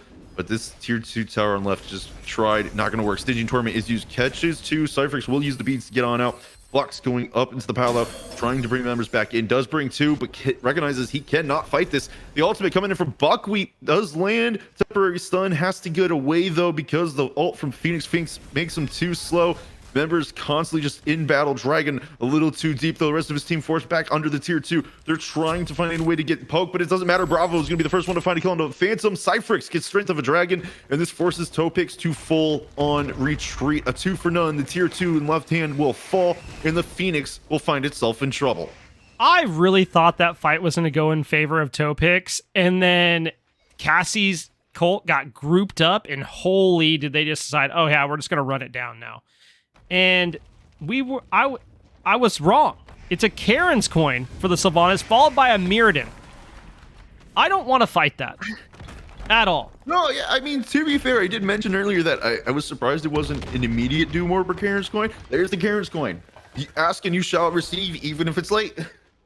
Yeah, I mean, like, the fact that they took that fight with Fire Giant and it turned around as significantly as it did there is pretty huge, as they still weigh the speed buff, and Bigmar tries to keep that from happening.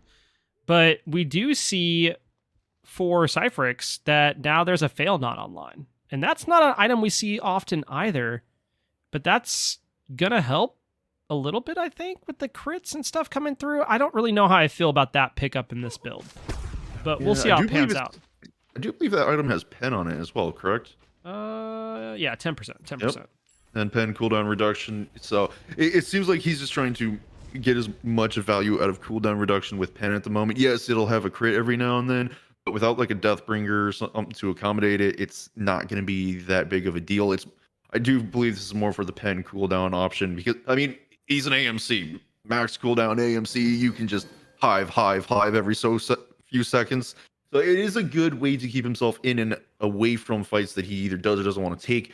With this Fire Giant in at 24 minutes, they're going to be looking to claim their second one of the game. This time, though, Topix, multiple members around. The only one that's not here is Phoenix Finks, as he's trying to push up this left-hand wave of fire minions to keep it out of the Phoenix line. Fire Giant's falling under half health, but look at Bigmar's positioning. Nobody knows what's going on. The ultimate does come down from Bravo. He's going to try to secure it. Does so successfully. Bigmar now having to find an escape from the back end. Most likely going to go in onto zero. Put himself closer to his team. Does do so, but all the damage he took, it may be too late to survive. He dashes into the wall. He's going to come out amongst 3 enemies. And with the silence, Gigafoot will claim the life of Bigmar. And they're going to group push down this right-hand Phoenix. Topix finding themselves in a rough situation. It's a 4 versus 5 with Fire Giant. Gigafoot off the mark on the pull, but the Trebuchet going to be used to push up to help defend the Phoenix from any damage, as Buckwheat and Kira have gone in. The Phoenix is getting some damage off. Phoenix will use the ultimate of his own, trying to eliminate anyone he can, but Kira just sitting and doing whatever he can ult-wise, and Phlox even goes up into Pala, pulls one back in, but it's a tank, not a target you want to bring into the Phoenix line at the moment. Strength of a Dragon falling low. Bravo will take Phoenix down. Gigafoot gets Dragon, and Bravo will get a double kill onto Flux. The right-hand Phoenix will fall as Kira's tanked this for Cyphrix, and Phantom all alone retreats back to the fountain. But instead of going for another Phoenix, Cassie Cult, they want to end it all. Bravo's going to put the ult down, eliminate Phantom with a triple kill in just a sudden burst of damage. And this Titan, game number 2 to tie it all up, will go to Cassie Cult. What a game by Cassie Cult to just after the way game 1 went for them. Game 2 was a huge turnaround. They get an early lead, then you get this back and forth between both teams. And finally, Cassie Colt says, we're done playing around. We get the Fire Giant, and we're going to take team fights and win them. Now, that original fight on the left-hand side we saw at the Tier 2, I would have liked to see them grouped earlier there together. But, man, they ended up turning it around on a re-engage, and that really just said, hey, the game's done. As soon as that happened, they really decided they were going to win the game.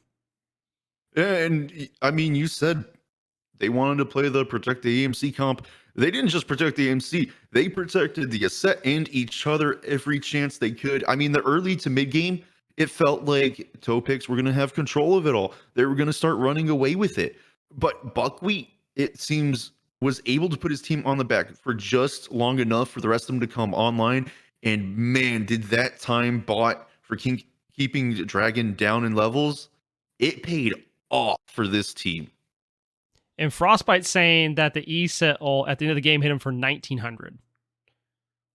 And that's because, I'm assuming, the Mirrodin's Rage. Got a full Reaver in there. Yeah, and I'll say Mirrodin's Rage don't play. Like, the fact that, I know it doesn't proc till afterwards, but, the way they reworked this item, the 25% damage increase that decays over 8 seconds, it's powerful. And we see it picked up both on Sylvanas and E-Set here. I will say, I'm surprised this Oleron got through 2 games in a row. This Oleron seems to be a benchmark pick for the comp of Topix and is really helping them in team fights. Even if there's a slight mistake, they can use that to try to counteract any mistake that's made and then turn the team fight in their favor. And I'm curious to see if Oleron is going to be banned game 3 after the way it's been played in game 1 and game 2. It wasn't as big of an impact this game, but game 1 it was. So I'm curious to see how that goes. I can see that, but I think they let it through game 2 because Cassie Cult wanted to show that they can more than play into it. And I think they proved that. I think after this game, it's not worth banning unless you just don't want to take the risk of a repeat of game 1, which could be the case. That could make, but when you've made such a strong showing of, Phoenix went 3-2-3. Mm-hmm. And when you talk about a big impact in game 1 to then only be 3-2-3 game 2, and for members of Cassie Cult to be willing to fight in your ultimate, I think they've made it known. They don't care. They didn't disengage a single time. They literally just fought in that ult. They're like, all right, we're going to fight in it. I'm guessing you have Geb shields, so they're like, hey, we're fine. We can throw E-Set, down to heal if we need to. And then we have the knockups with our ults. I get it. I'm just wondering, let's say if Geb doesn't get through, how does Oleron work then? Because that shield is a nice backbone there to help. But we'll see. I think Cassie Colt really turned this around. Like I said, game 1 didn't matter they were 10K behind or whatever. They were still taking fights. They're like, hey, we're going to take it to them. And that's scary when you see how they've played once they have just even a little bit of a lead. They're like, oh, we're really just going to take all these team fights that we can. I do expect Sylvanas to be banned game 3, which I didn't think I'd be saying at the beginning of game 2. Now, outside of the Sylvanas ban, is there anything you want to see from Topix for game number 3, either changing from their comp or just anything they were doing during the game differently for game number 3 to be able to close this out in a 2-1 of their favor? I think I want to see Phoenix on a Hunter, to be fair. Like, we've seen Phoenix on mages both games, and if it's going to continue to be a mage, I think you go for like Freya or Soul.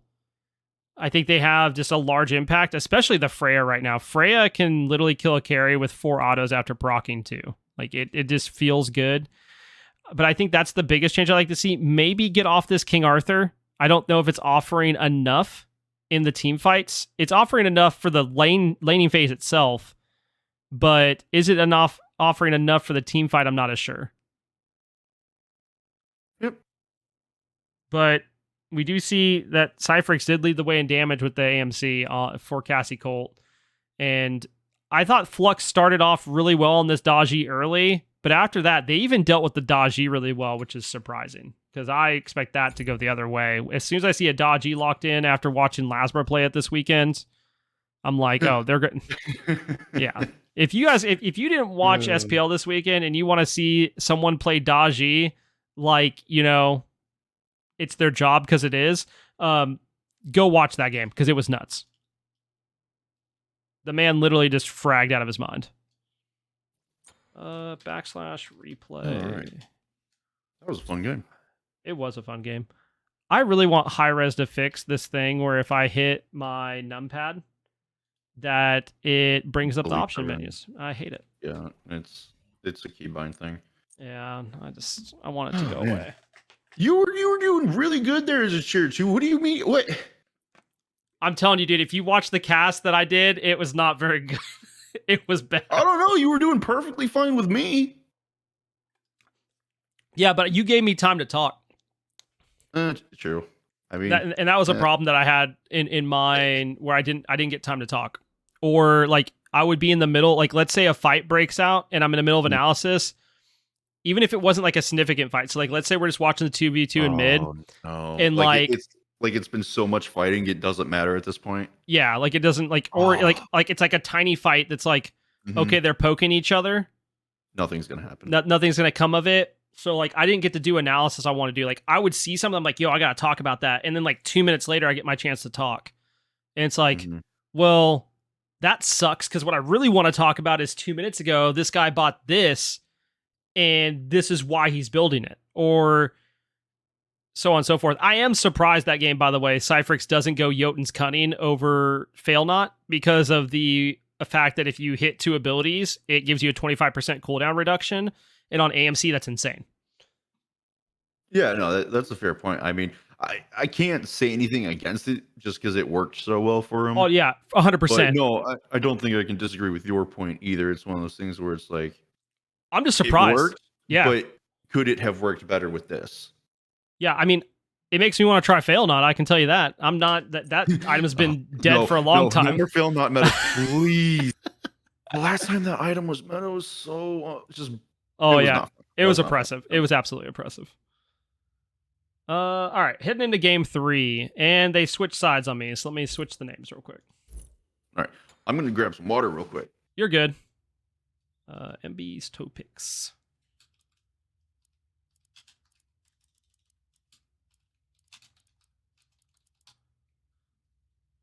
And Cassie Colt.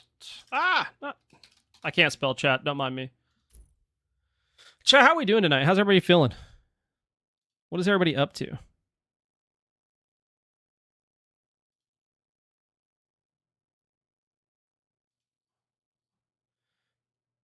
How are we doing?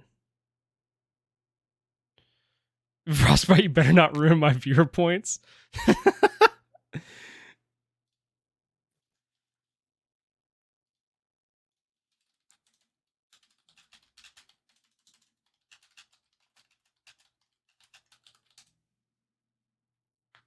I'ma be heated. All right, so we see Cassie Colt going ahead and they're banning the Uller and the Osiris again. And Topix come out and say, we're banning Freya, Bologna, and Nemesis. They do not want to deal with Buckwheat on this Bologna again at all. I'm surprised to see the Freya ban after the way they banned game 1 and game 2. So now that their first pick, they're probably like, we don't want to deal with that. The last ban for Cassie Colt is this Ravana. But look at this. We're going to see Yu Huang. We're going to see Yu Huang, dude. And I'm pretty excited because we haven't seen him tonight. And we're going to show, hopefully, why he's good. And hopefully not why he's bad. Oh, man. Oh, just by the way, if anyone does hear echo coming from me, I'm in a room with no carpeting or rugs at the moment because I moved houses and it's laminate flooring. So, yes, it's a bit of an echo chamber. Oh, it hasn't been bad. It's been very slight, if anything. That's good. I know Scuba pointed it out for me, and I was like, oh, that's coming through. No. Oh, dude, yeah, that's. But he said this from an audience perspective. It's like, if anyone's like heard my casting before this past week, like, I usually have really good quality. Right. It's funny. I did a podcast like a month and a half ago, and my kids were like just absolutely going ham in the other room. And I was like, I'm so sorry if you can hear them. They're like, dude, we don't hear anything. And I was like, well, it sounds like there's a Dragon Ball Z battle happening in the room next to me. Oh, man. So game number 3, do or die for both teams. Who will take the 2-1 victory home to get the higher points? Because as you have put, this is an AGL set, so this does matter for points in terms of ranking and coming in for a tournament play that they will have. And just Ratatosker is going to be locked in here with a Heimdallr to combo with the Yu Huang. And that already, the semi-global presence, the stun, it seems like a very dangerous situation to go against. Yeah, this is going to be Flux's second time flexing the Ratatasker in this set. And it went pretty well the first time. But now we're going to actually... okay, maybe I'm wrong. I'm assuming Heimdall's going carry and Yu Huang's going mid. As a carry player, I like playing Yu Huang carry. We're not going to get into that right now. I think that's going to be the comp. And I think the 3v3 in mid when you have Ratatasker Yu Huang becomes really scary. Yes. Because you see that through the Cosmos come in, you hit that root, and then you have the dragons come through, hit that, and then boom, fire on top of them, and it's a bad time. You're dead. I please do not be playing Yu Huang in the ADC role, please. He's an ADC. What do you mean? No, stop. Stop. His autos are literally Turnibog autos. I know about his autos in the passive, and yes, that can make him more viable as an ADC, but stop. Please. I like him better as the big damage mage than I do an ADC. I don't want to have to hear this. Anyway, the side of Cassie Colt, they're going to pick up the G-Blanc, the Set, and the Sylvanas, getting 2 on the run back. This time the G-Ball, instead of being banned, will be picked up. And to round out our bans, we do have the King Arthur Jing and the Athena Khepri. So they're letting through every single jungler this second phase. Yeah, I'm very curious about many things right now, because if I'm Majin Bush's toe picks, which I'm not, but if I'm them, right, I'm like, is this Sylvanas jungle again? There's nothing to make me think that it is besides I saw it in game 2. And I'm definitely banning, I get banning the Khepri, but why the Athena? This is a situation where I think the Athena, because you have to think about Heimdallr's escape and Ratatosker crashing in.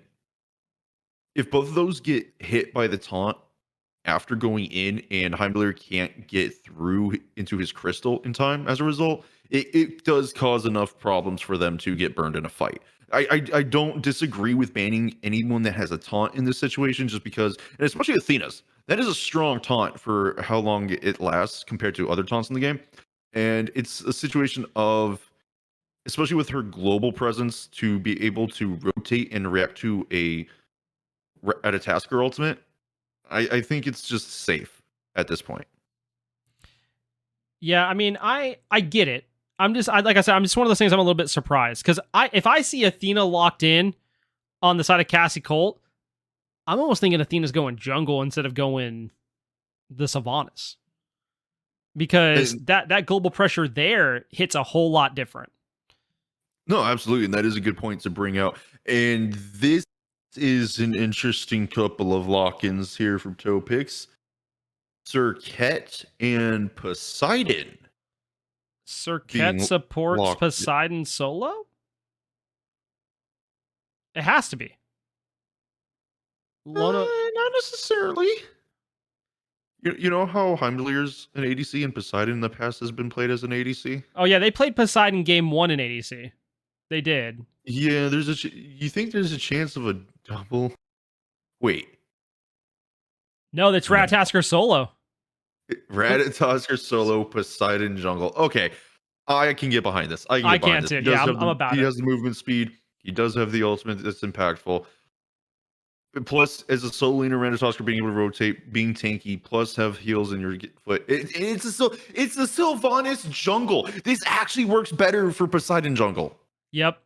This is going to feel real good when you're Poseidon jungle. That's a great like last pick for them because it shuts this down. And it really works great against the Sobek too.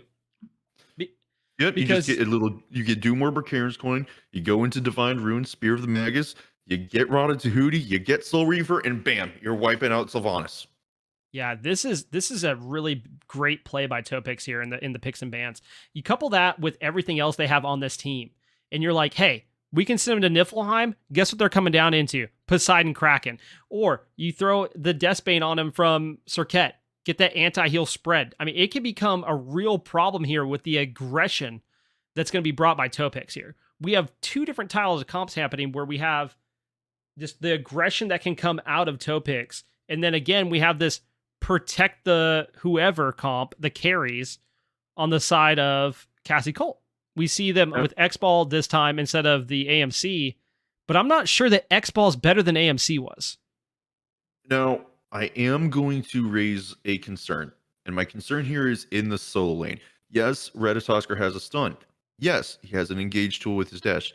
He also has a protection shred on his 2. However, if Buckwheat stays even with Dragon the entire time and hits level 5, I don't see a scenario where Dragon has an easy time eliminating him and rotating for free.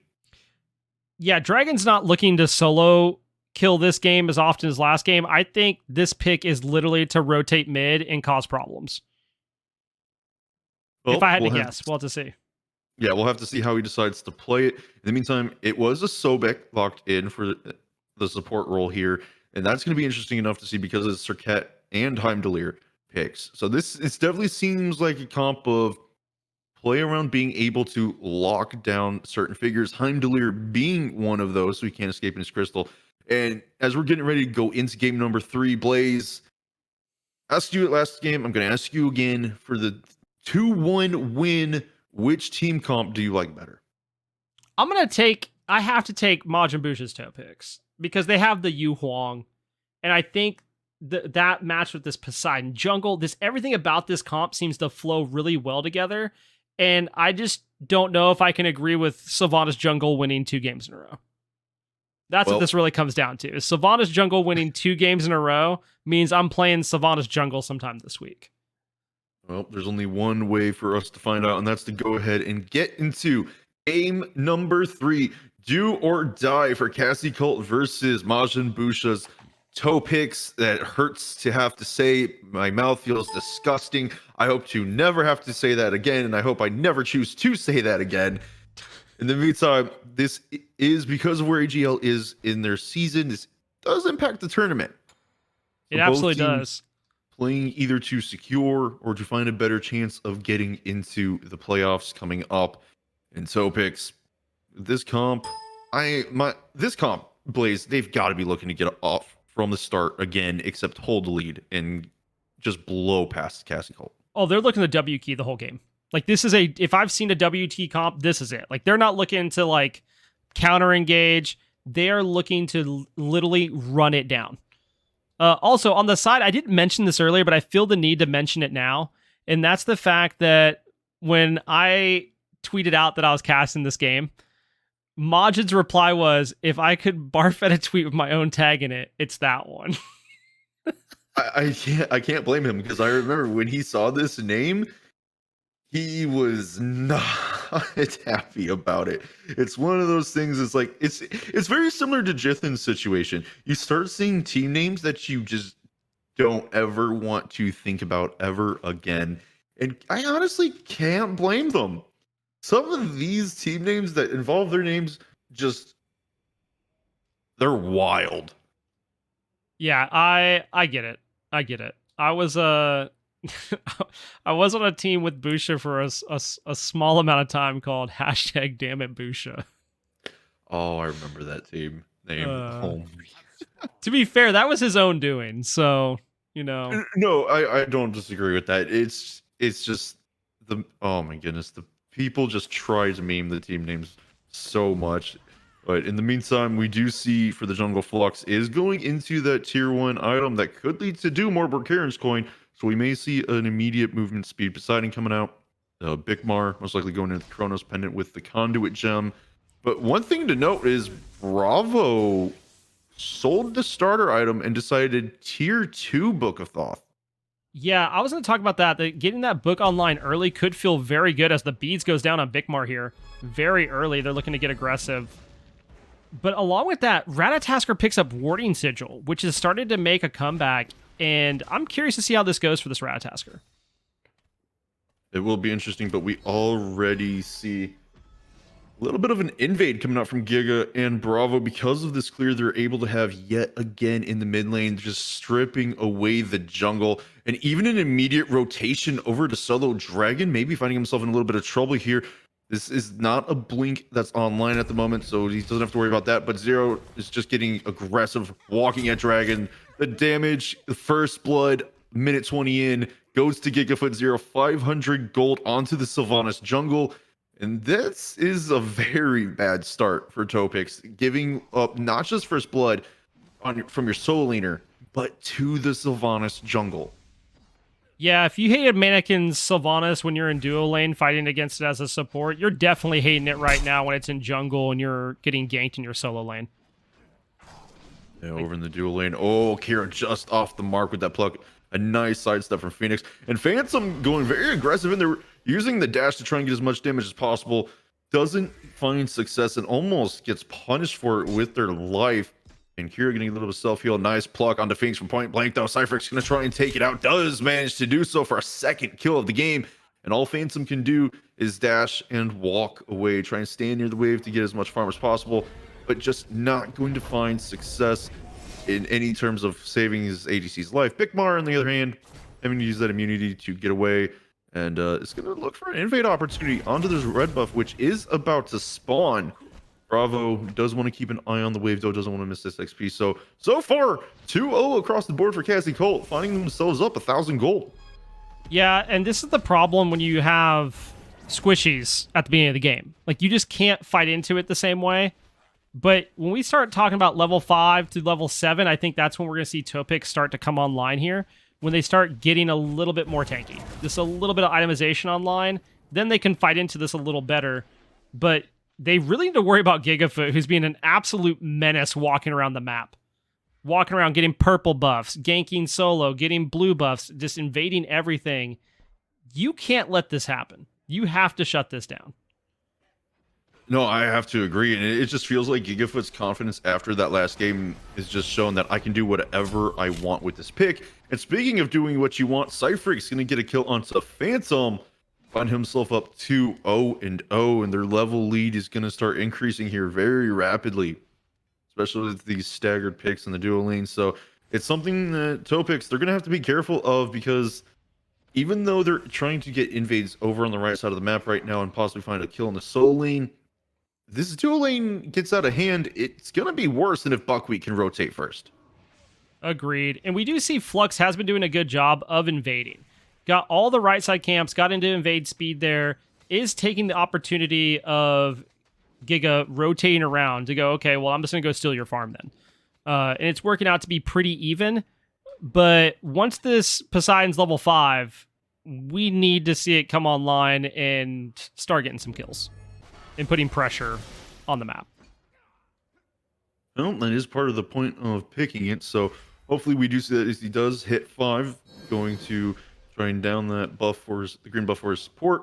And we do see Bigmar. Looks like there was some pinging onto that left-hand neutral. He's going to get challenged by Bravo. Not too sure who ended up getting that one. It may have been a split. Paying attention to this dual lane as Kira and Cypher's bow are level 5. This is a little of an awkward situation for Phantom and Phoenix. They don't want to get too close, but they need to be able to clear this wave at the same time. And Kira even starting to back. Phantom doing a good job not to go in, fall for any kind of a trap here. Instead, he's going to move up, try and see if he can find any kind of ward or possibility of an invade, as both teams just go back to their side of the map and want to farm their buffs now. As we see the speed buff, it's not going to be something Zero can pick up yet.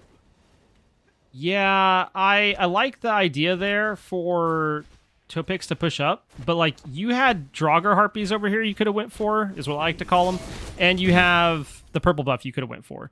And I think rather than pushing the wave up, just go get your farm, make sure it gets secured. You know Giga's been running around this jungle. You really want to make sure you don't give any more farm to him than he's already getting. It is true, but speaking of farm, level lead just about here, coming for Flux ahead of Gigafoot. And we do see the Kraken come in at the red buff. It looks like he may have stolen that away as well. No one on the side of Cassie Colt is picking it up. Yeah, he successfully stole that away with the Kraken, getting a little bit of damage off as well. Bravo under half health. And that's just an unfortunate situation for Cassie Colt, because all this early work that Gigafoot was doing, getting first blood, invading, even though they're up 1,400 gold, it doesn't feel like it's amounting to anything because the XP lead. And Phantom, interesting choice to blink in here. Bigmar coming up on the back end after Phantom getting stunned, but does get a few ults in return. Yeah, huge play by Phantom with that blink. I mean, it looked like it was going to be causing some trouble for himself and possibly a death, but ends up getting 2 ultimates out of it. So huge value for the blink. What I think was great about Flux and the red invade is it pulled them over to this purple and wasted their time to go over there to make sure they got it secured when he was nowhere near, but they had to worry about it. Oh my goodness, Cypherx picks up the solo kill on Phoenix, which is not something we've been really getting to see. No, and it looks like it was just them both fighting into wave. Cypherx we saw was low as well, but just it looks like he had more of a wave supporting him. So a little bit more damage coming out on Phoenix in that end. 0-2 on the Heimdallr, whereas we have a 3-0 on the G-Ball. Gonna try and increase his lead a little bit here as he comes back up for the farm. Red buff is secure for Bigmar, but Flux getting engaged on, having to be careful as Gigafoot on the back end comes through. Bees is used, so there's no way, even if the pull was on the mark, it's going to work. Kraken comes through, but it's on the outer edge. Not enough damage. Gigafoot doing everything he can to get away, but Dragon here, he will secure the kill. Finding the first takedown for Topix in the 7.5 minutes of this game. Look at that thick bark acorn, just not an acorn we normally see picked, but it's doing good, especially with this warding sigil to help make him a little bit tankier. And that rotation to get ahead of Buckwheat, helping the team. Unfortunately, coming back into lane, this may have been too much of a risk. Yeah, the Soul Eater's going to be feeling real good on that Wukong, especially now it's fully evolved. Fighting into him is not going to really be an option for Strength of a Dragon. I think it's going to be a situation where come to lane, farm. When I get a rotation to mid that can get us a kill, I get to put pressure. Really, I don't think fighting Buckwheat right now is going to be an option, maybe for like the next 5-ish minutes until you get some more physical prots online. I do like we see what from the Spherix here with the Heimdallr build, though. We see the Ichabod coming out, and this feels really good, specifically on Heimdall when you're fighting into things like X-Ball. We don't see it always picked up. In fact, I don't pick it up often, but when I know I'm going to be left alone to fight the other carry often, it's going to feel good. It's also going to feel good into this E set for the reduction. Well, what might feel good here is if Flux had just kept going for the gank, because he walked right over a ward, so Cypherx immediately backed off. Flux standing at the rock thinking he was being sneaky, but unfortunately he gets told, no, hey, you're probably sitting on a ward, go ahead and rotate somewhere else. And Cypherx is actually going to use this to try and invade against Phoenix, fighting over at this Harpy on Phoenix's side of the jungle, which is going to bring Flux back around. Kira rotating over, but the ultimate coming out from Bigmar off the mark. Bravo able to dodge that from the back end. The blink, the ultimate from Gigafoot. The pull is good. Bigmar though, gonna make sure he goes up into immunity. Not gonna be able to be secured for the kill. And in the meantime, dueling back to splitting up, making sure they're both staying safe and farming up the best they can. But Flux has to be careful here. There's an invade coming. It does get stolen away. Bravo able to take away that last hit. He's even trying to chase down the stun off the mark. Phantom goes in, but doesn't have support as of yet. Phoenix is coming up over, but Cypher's right next to him. They're going to end up a fight on their own in a 1v1. He's going to go into the crystal, get himself away. Bravo, however, has fallen low. The Kraken comes out, does land onto Gigafoot, but it's not enough. Frostbite will take Bravo down finally, but Flux falls to Cypherx, who comes back to the fight. Phantom, you're aggressing a little too much, pal, as two more following up behind, unable to find any type of security to him. So it's going to be a 1-for-1 trade jungle for mid. Yeah, a great 1-for-1 trade there. Really, Cassie Colt, I thought was going to get punished much more than that, but they were luckily only got away with one death there. We're able to get one returned just over that red buff, but the positioning that came out there from... Oh, sorry. Got the teams backwards. Topix was the one I meant to talk about in the sense of I thought they were just all separated after that, and they stayed around. For Phantom to be able to get a kill off the back end of that and return the kill that happened to Flux is pretty impactful. We do see this Pythax piece again for Gigafoot, and we saw it last game, and it worked out pretty well. I do think also that Bravo went ahead and had this book bot early to get the stacks up, because last game it probably didn't feel as impactful as a third item, or I guess second item, and we're seeing it built earlier this time around.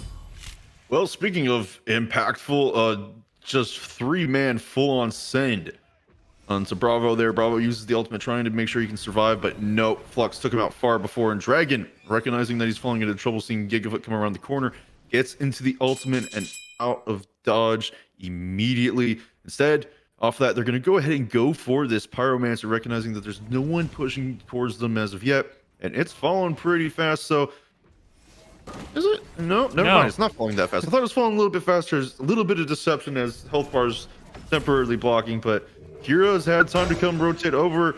Nice Kraken to secure and make sure that it's not going to be stolen away. Getting a little bit of knock up and damage onto Kira there as well. But overall, keeping themselves closer in this gold as they're still down about 12 to 1300 gold. And Buckwheat even trying to get an invade here, but has to be careful. It's a 2v1. Yeah, Ratatasker trying to pull Pyro there probably isn't the best idea. Like I said earlier, just not enough physical procs online to be able to deal with really much as far as it comes to the SWK or the Pyromancer. But I think soon enough, now that Glad Shield's online, this is going to be feeling a lot better. But now we see Cassie Colt going to pull what's going to be a free Gold Fury. Yeah, the recognition from the Pyromancer, they invade the red buff, they rotate on over to gold immediately. And with the ultimate coming out of Bravo, it looks like this is probably going to be theirs. It is, as no one made an attempt to really get there, as we see Phoenix and Flux come up, but too little, too late for their timing. Bigmar gonna have to be careful, because Zero on the Sylvanas, he's been known to be hitting his pulls this set so far. Don't want to get too close and out of position. I actually think he hit one on Phantom to keep him from walking into the Gold Fury pit. Like, he just was there being a menacing Sylvanas. Hits the root, hits the pull, and, I mean, what are you going to do? You get to stand there and look at him, because you're Sorket, and you just have to wait it out. There's not much you can do in that situation, and one thing I do want to bring up here is these support builds.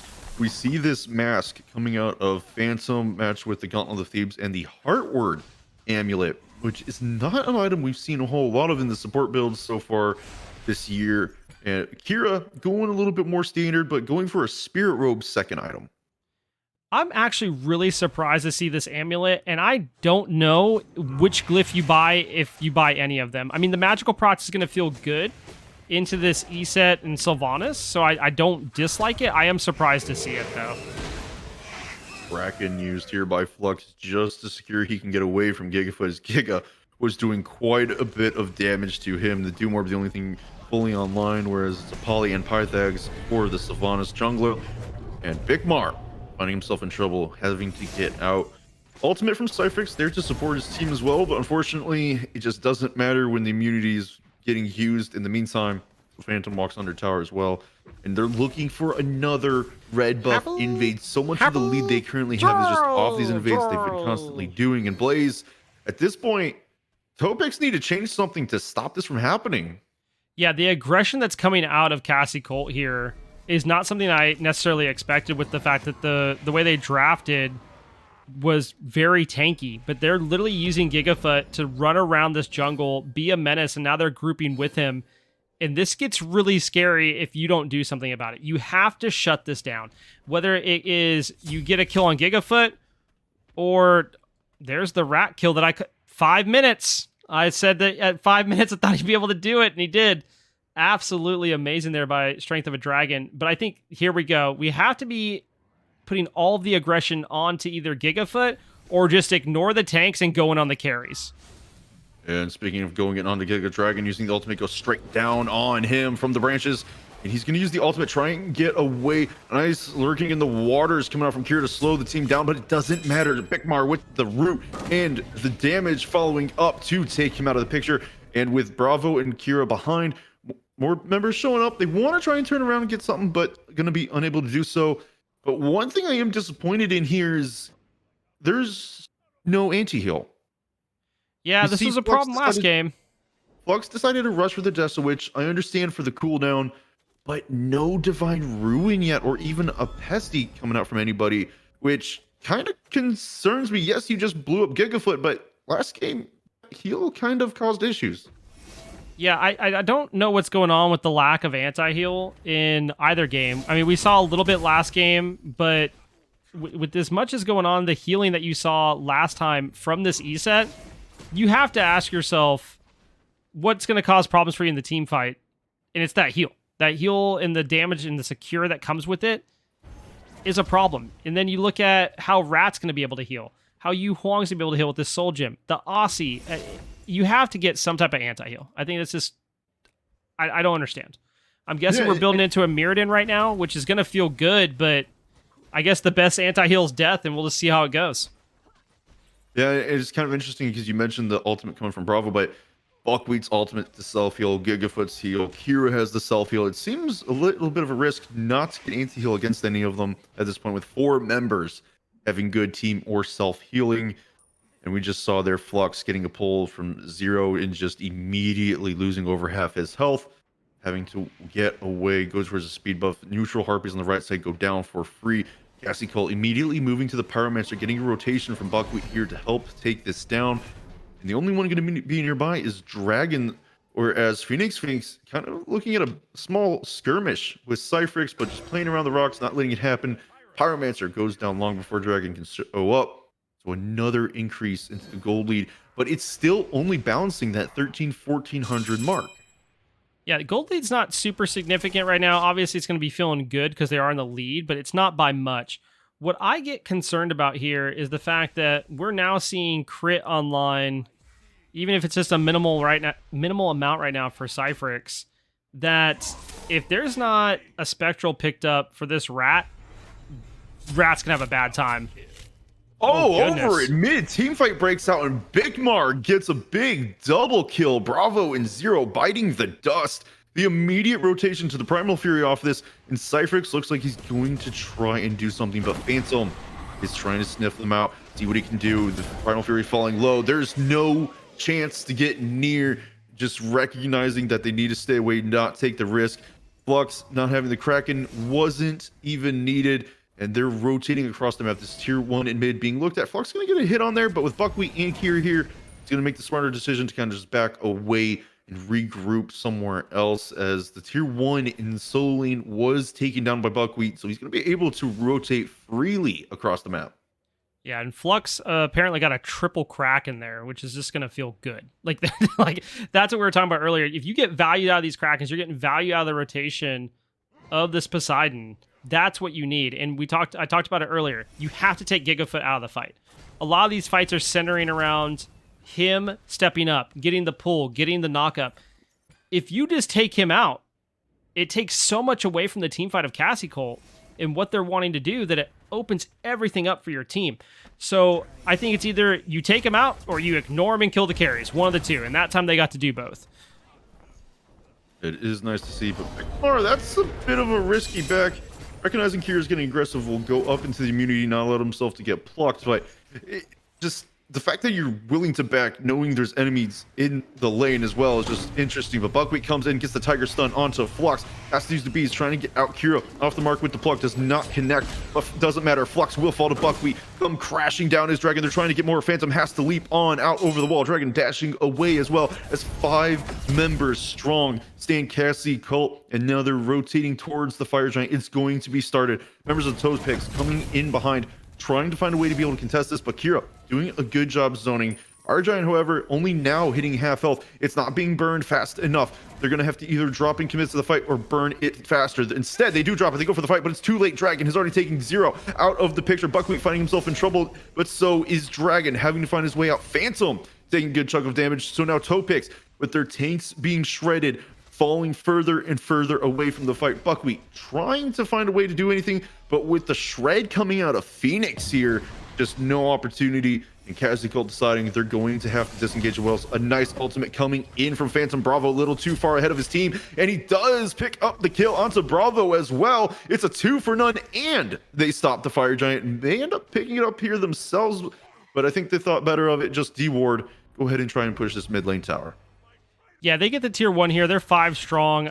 They might even try to push a tier 2 a little bit. I don't think they necessarily should.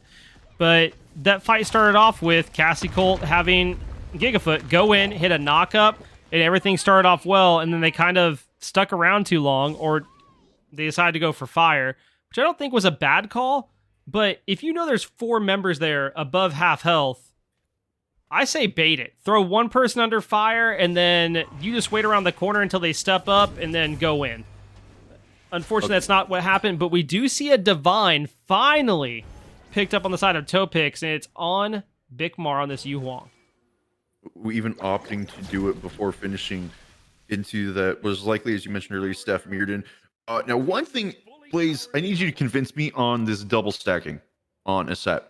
Because Bravo's 0-4-1 right now. This is the second game in a row. He's going for it, and he's decided the Warlock staff, it needs to be built after Book of Thoth. Yeah.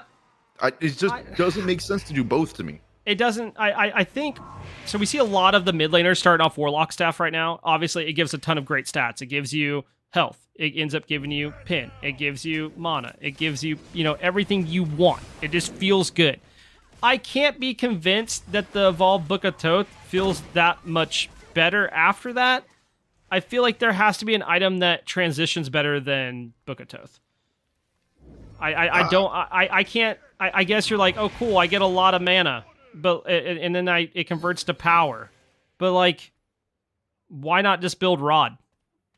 Yeah, that's kind of was my thought. Was if you're worried about mana, you got Rod Tahuti, Karen's Coin, even Chrono's Pendant, which would give you cooldown as well.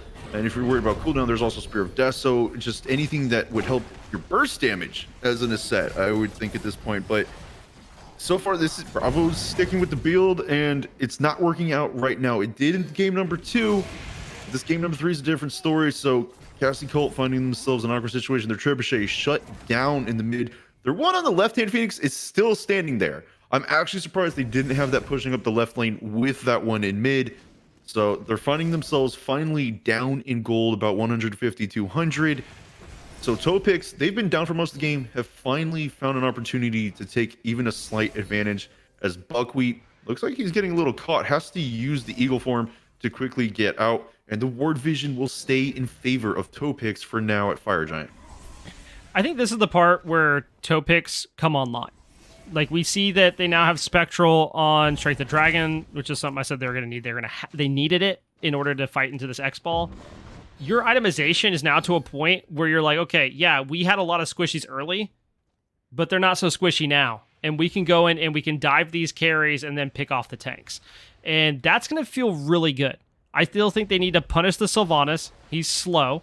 And now they're pulling Fire Giant for free. There's no vision on this whatsoever. Cassie Colt's running over now. I'm not sure they're going to make it in time. It'll be close. I think Zero did spot out a couple members rotating from mid. But Dragon's gone up. The blink from Zero was good, but it's not good enough. He's gonna fall as well. Fire Giant secured by Topix. The Kraken from Flux was perfect timing. And now the remaining members of Cassie Colt backing away. And on the left side, Cypherix just gonna keep pushing up this left-hand side, try and get a tier 1, possibly push for a tier 2. But after getting the Pyromancer as well, Topix, they're gonna back, spend their gold, regroup, and try and push back. Cypherix we see backing off, not gonna risk. Probably got called out, hey, be careful, we don't know where they are. So he's going to go ahead back. And Cassie Gold, they're going to have to regroup here as well. They're down 1,700 gold, but they don't want to keep losing towers at this rate. Sure, you've got a 1 tower advantage, but with this Fire Giant, these tier 1s do not look like they're going to stand for long. No, I mean, you have a bunch of just high damage characters, especially when you have a Poseidon and a Heimdall. They're practically 2 hunters. You're literally just going to run at these towers and melt them with Fire Giant. I wouldn't be surprised if we see left-hand side tier 1, tier 2 go down, and probably mid tier 2, and then maybe a defense by the time it gets to right tier 2. But this build is coming online. The Heimdallir is now building the Odibo last item. Its Silver Branch stacks are going to be crazy. We see the double staff of Mirrodins again. I still am surprised that Flux doesn't have anti-heal. Like, he just procs it so well with the Divine that it's surprising to me. Well, Kira taking the Kraken there from Flux. Bigmar going to be able to clean him up before he gets under the Phoenix line. So this is going to be a 4v5 Phoenix defense. If they really wanted to, Topix could split up. But instead, they're going to full 5-man rotate over towards this mid tower, take it out of the picture, and then possibly rotate over to this right-hand side instead of looking at any Phoenixes. But look at Wheat pushing up. Dragon decides to go up into the ultimate as well, just zoning them out. If he wants to crash down, he'll do so. He does. Buckwheat doesn't get hit. He's able to dash back towards the team to pull off the mark from Zero. And now the tier 1 going to go down on the right-hand side. Cassie Colt may group around this tier 2, but I don't really see them trying to defend it too hard with Cypherix and left. Yeah, I thought they might try to step up and defend it, and it looks like Topix... Okay, I was going to say, they're not going for it? You know, I was about to be as confused as you. I'm like, why are we backing in front of a tier 1 tower in solo? We should be getting rid of tier 1s right now. You have Fire Giant. Like, I think there was a communication of, no, stay, we take these, then we back. It looks like Cassie Colt might mount a little bit of a defense, at least showing face here. They're showing face, and that ult from Cypherix more than enough, apparently, to chase Topix out of the tower line, which, I'm going to be honest, that's a little bit surprising to me, knowing that they've got the Fire Giant and they've been getting picks in their advantage. They have the man advantage, but with going this far back, Zero's able to rotate in a nice ult to put multiple members under half health, and Flux will fall to 0. On the other hand, Phantom trying to help Dragon up because he was getting chased by 4. Phoenix returns the kill onto 0. But they're split up. They have to be careful. I'm almost surprised that Colt didn't just collapse on Phantom and Dragon there. Yeah, I really thought they were just going to full-on engage and just see what happens. Just 50-50 it. Because, I mean, what's the worst that happens? Everybody dies. And I don't mean, like, I mean everybody from both teams, not just Cassie Colt. Like, I think the engage there was a smart move. Ends up, they just let it go. But I really like the move by Giga there. Running through the jungle and getting that flank off. The Cypherix ult allowed that to happen as he rotated from mid. They did not know where Sylvanas was coming through. He gets a blink in the knockup, and it really secures a good play for Cassie Colt.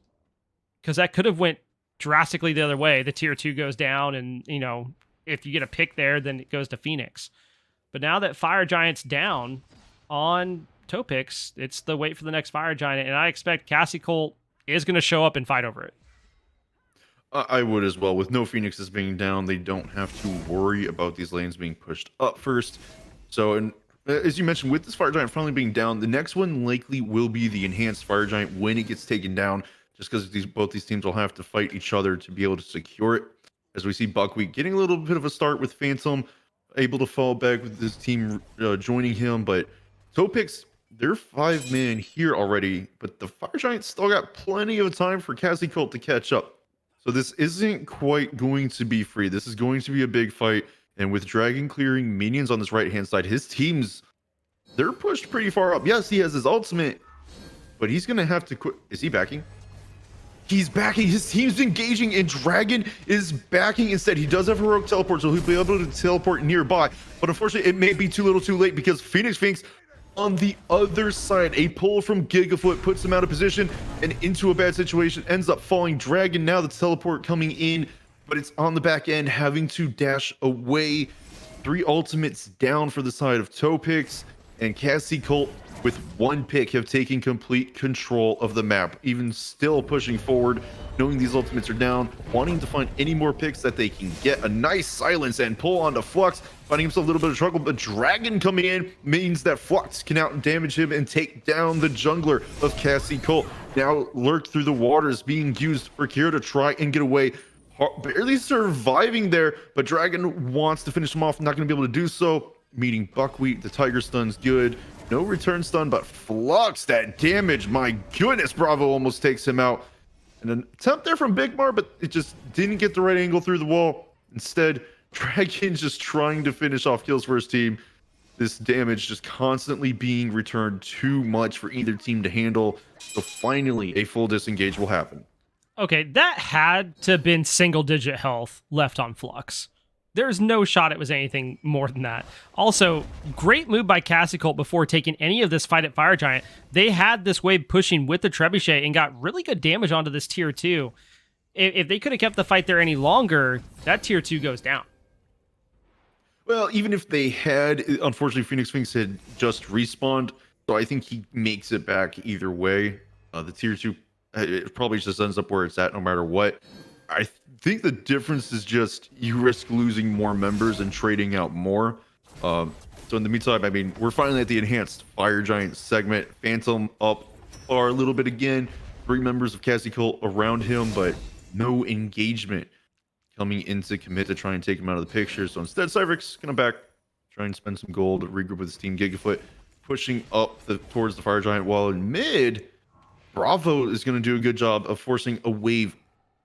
So anyone from Topix may have to go out, and it looks like Flux was thinking about it, but recognizing the positioning of Cassie Colt, Topix calls him back, and now we are waiting for another engagement to try and be able to find who will find this enhanced Fire Giant. And Phantom gets tossed in, a little bit of damage, but nothing to worry about. In goes Gig with the blink, though. The ultimate does hit 3, but not a lot of damage following it up. Dragon going up into the branch, wants to be able to find anything he can, but it looks like it's going to be a problem. He does come crashing back down, though, because Phantom getting collapsed on. He's able to get a good knock up, some damage coming out. Bravo uses the ultimate. This is not going to find damage, but Big Mar will take one down. Cypherx gets Phantom in return. Bravo will find Flux. Buckwheat is low, but he's able to stay alive. Cypherx gets a double kill onto Strength of a Dragon. All of a sudden, Bravo gets a double kill of his own on the Phoenix. It's just Bigmar and Cassie Colt. They want to finish the DSI. Cypherx trying to find that 3rd kill if he can. Nice little immunity juke, but right back in will give Cypherx the triple kill. The shutdown onto Bigmar as well, and the enhanced Fire Giant will go the way of Cassie Colt. And that's the first time Bigmar has fallen the whole game. 32 minutes in, he takes his first death, as Cypherx is 8-0-4 on this X-Ball. This is just great. The Deathbringer is online, and this is what I said earlier. This crit could become a problem. My favorite part of all the builds in this game is that Buckwheat bought Magi's Shelter, because when they get that CC, as long as one of your allies is close enough, they get a CC bubble too. And one thing to note, Spectral Armor has been picked up by Dragon, but unfortunately, he hasn't really had much of an opportunity to be going after Cypherx in these fights. So it may be just planned out by Cassie Colt that when he shows up, Cypherx plays away, let the others deal with him. So that Spectral Armor wouldn't be getting any effective use at that point. And if that's the case, that's a smart heads up from them. I mean, at this point, though, Topix, they took control. Cassie Colt, they've taken it right back 10 minutes later. Yeah, this game is really close. The gold is less than 1,000 difference. We also see a Magi's Revenge picked up here by Gigafoot, and that could turn a fight upside down quick if they know the target that it goes on with that CC. They can literally chase them down, and there's nothing they're going to be able to do about it. Absolutely not. And tier 2 and left side is going to get threatened here. And it looks like Topix, they're all willing to give this one up, not even bother challenging. Just going to get ready for a Phoenix defense here, just in case. But it looks like Cassie Colt decided they want to just cut through, go for this tier 2 and mid, get the final tower out of the way, because if a fight's taken and it goes their way, this tier 2 is going to make that easier to take the Titan out of the picture. But instead, they're backing off, maybe going for the Primal Fury here instead of trying to set up for a Phoenix Siege. Really surprised, because usually you would go for this Phoenix and at least see how it goes, right? Like, okay, they had a really good defense. We're not going to get anything off it. Let's just go grab gold. But you walked all the way to Gold Fury. You went to Primal, which is good if you have another Fire Giant fight, but I'm not so sure that's the best use of your Fire Giant. Because now you're going to have to walk back down these lanes and try to siege a Phoenix at some point. Well, they do take trebuchet charges away from Topix, get one up, and they're going to let it push up this left-hand side. So maybe that's what the plan was. Regroup and just push waves up while getting the trebuchet up the lane.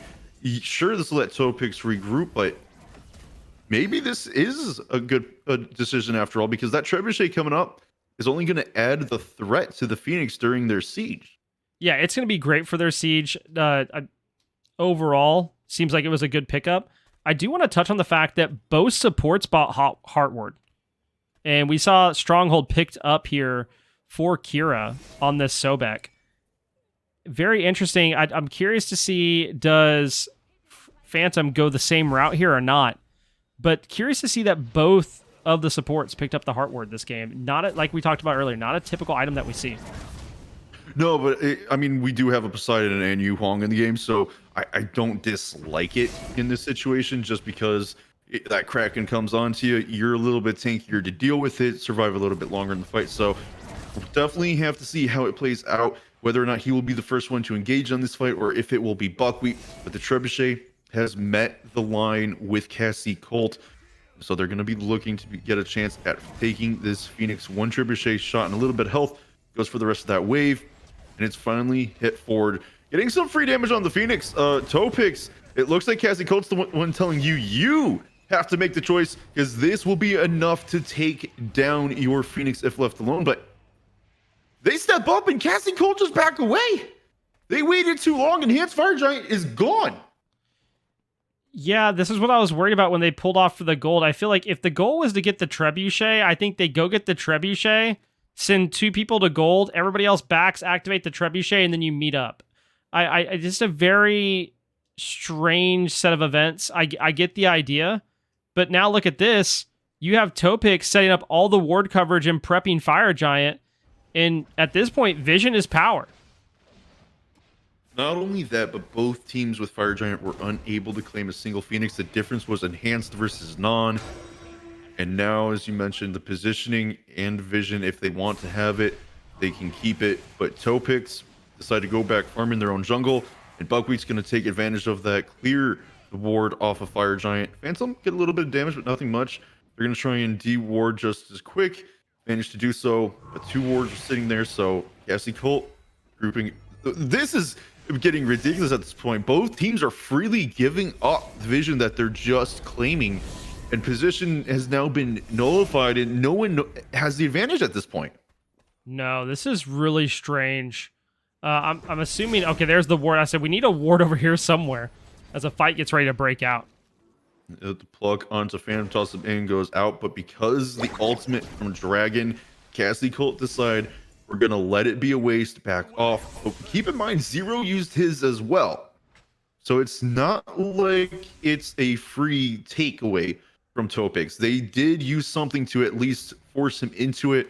Unfortunately, that ultimate from Zero, it's been impactful and it's been damaging towards the squishies. So that being down is going to be big in this fight for them, as they do finally decide to go in a nice little route. Phantom's going to take advantage, use the ultimate onto Kira, throw him into the team, forces the lurking in the waters, trying to make a turnaround and come back. The stun off the mark. Gonna have to back away as soon as he comes out of the ultimate, regroup with his team. And both supports, the only one really taking damage so far but Kira getting the worst of it, actually having it back. And this is recognized immediately by Topix. They go in. Bigmar takes Gigafoot out of the picture. Flux gets crashed on, however, and he's going to fall. Cyphrix getting the kill for 9 in a row. 9-0-4, the ADC of Cassie Colt. Strength of a Dragon trying to get away as the stun does chunk him down to half health. And Topix just trade jungler for jungler there, as they did recognize it was a 5v4, but unfortunately for them, just not able to take full advantage of it. And Bigmar nearly finding himself in an awkward situation. That immunity coming in handy to regroup with his team. And Kira now being left alone for a little bit. A nice stun though onto Phoenix, some damage, but Phantom wants to go in. Dragon's ultimate is back. He's going to use it to try and chase down. But again, this disengage the second it goes in, but a nice 3-man knockup. Dragon's taking more damage than what he was hoping for. Has to dash away. In goes Phantom, plucked back towards the enemy team, and Phoenix will take Kira down. They have to kill Cyphrix. Cyphrix is 9-0, and whenever they group for these team fights, is just getting a free cast due to his front line. Luckily, Topix pick up 2 kills there that are going to end up opening up them, be able to get this enhanced Fire Giant, unless Cyphrix can sneak it away. Oh, Buckwheat gets a teleport in. Cyphrix might have an actual opportunity here now.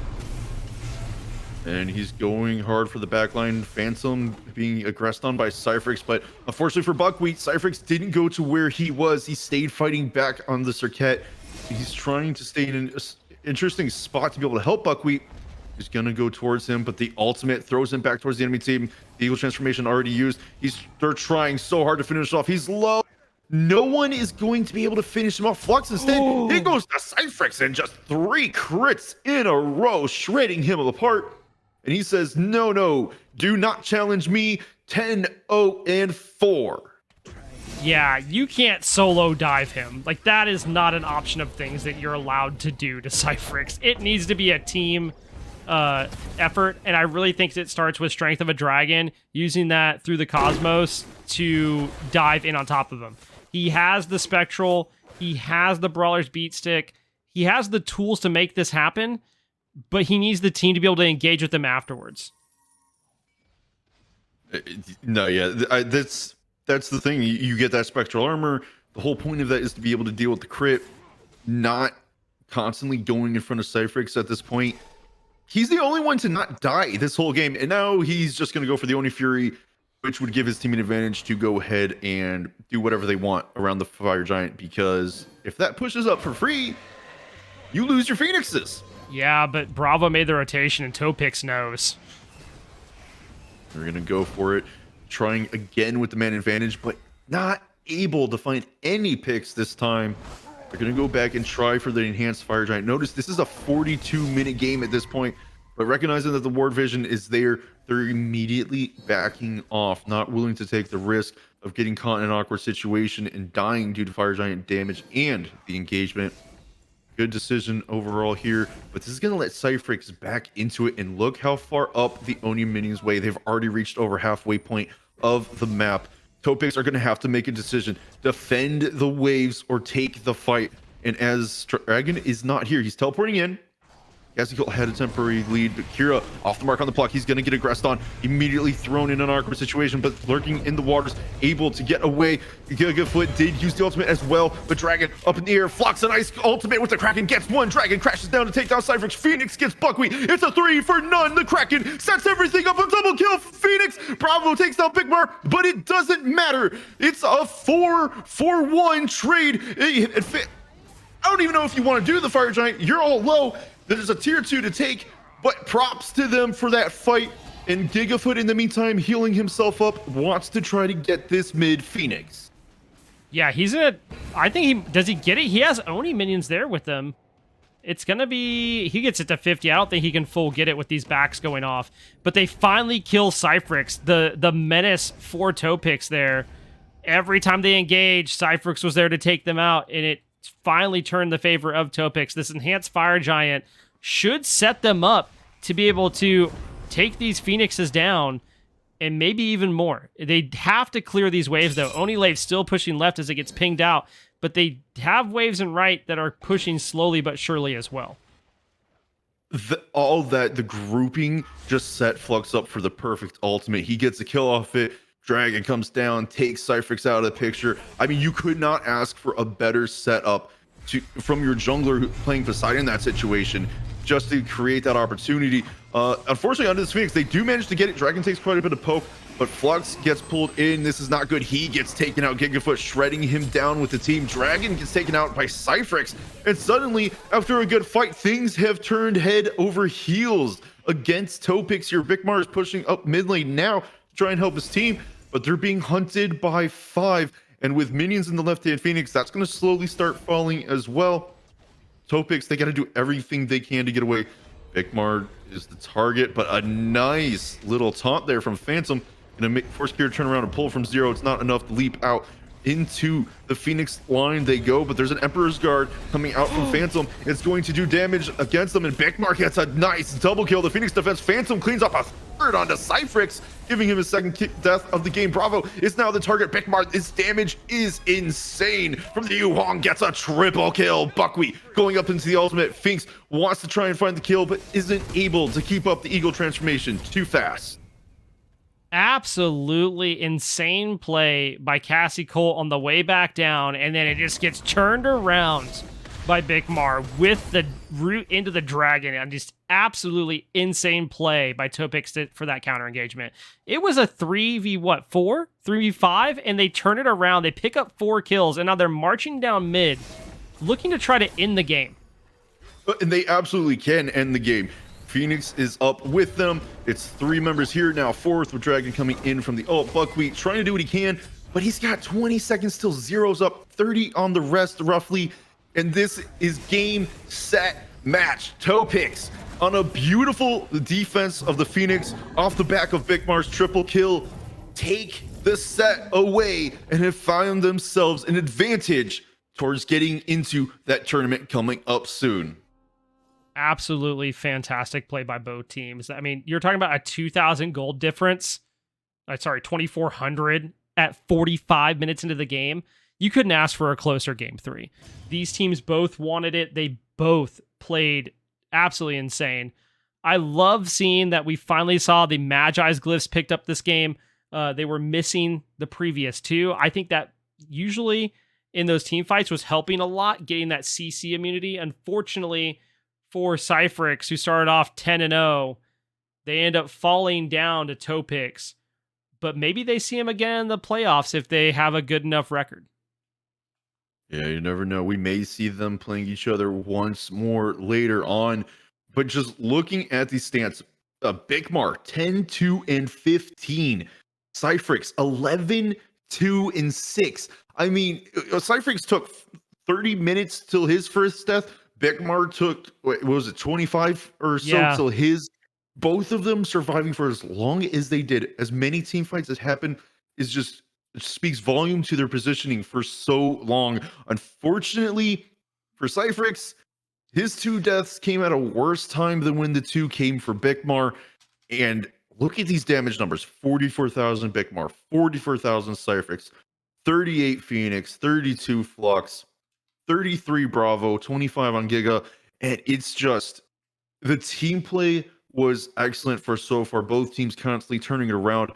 But unfortunately here for Cassie Colt, Topix, that last Phoenix defense, more than enough and at the perfect time with enough respawn timers to just claim it all. Happy.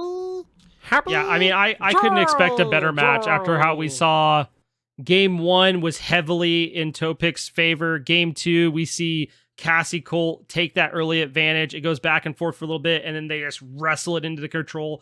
For a Game 3 to be so back and forth and so close, I mean, you couldn't ask for a better Game 3. No, absolutely not. And this is honestly, for a lot of games in this situation, some are boring, some are quote unquote boring. It's just teams playing very careful and cautious. Neither of these teams cared for that. They knew how they wanted to play. They both executed their play style. And at the end of the day, one does have to come out on top. But this was just exciting to watch.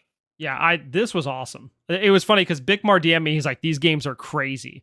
And sometimes I'll get sent that, and I'm like, okay, cool, I'm excited. And like one game's crazy. You know what I mean? Like, it's like, oh yeah, that one game was great. No, like all three of these games were really exciting. Like Cassie Cole at no point in game one, despite being down a large deficit, was like, I'm giving up the game. And then we see this Sylvanas jungle, which we didn't expect at all. And it was good. It engaged so many team fights in that game 3 started off being so centered around that pick. And then all of a sudden, like, okay, Topix is like, okay, we got to deal with the Sylvanas. We got to get it out of our face. And it's like, well, we can get him out of our face, but Cypherix is free passing in the back. We got to get rid of Cypherix. And once that happens, the game ended.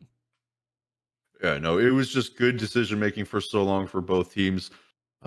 Honestly, just an insane set overall, and I'm glad I got to cast this one with you because holy cow, that I mean, that felt like a tournament game. It did. It definitely felt like a situation where you're like, okay, it's best of 5. Like they know the stakes.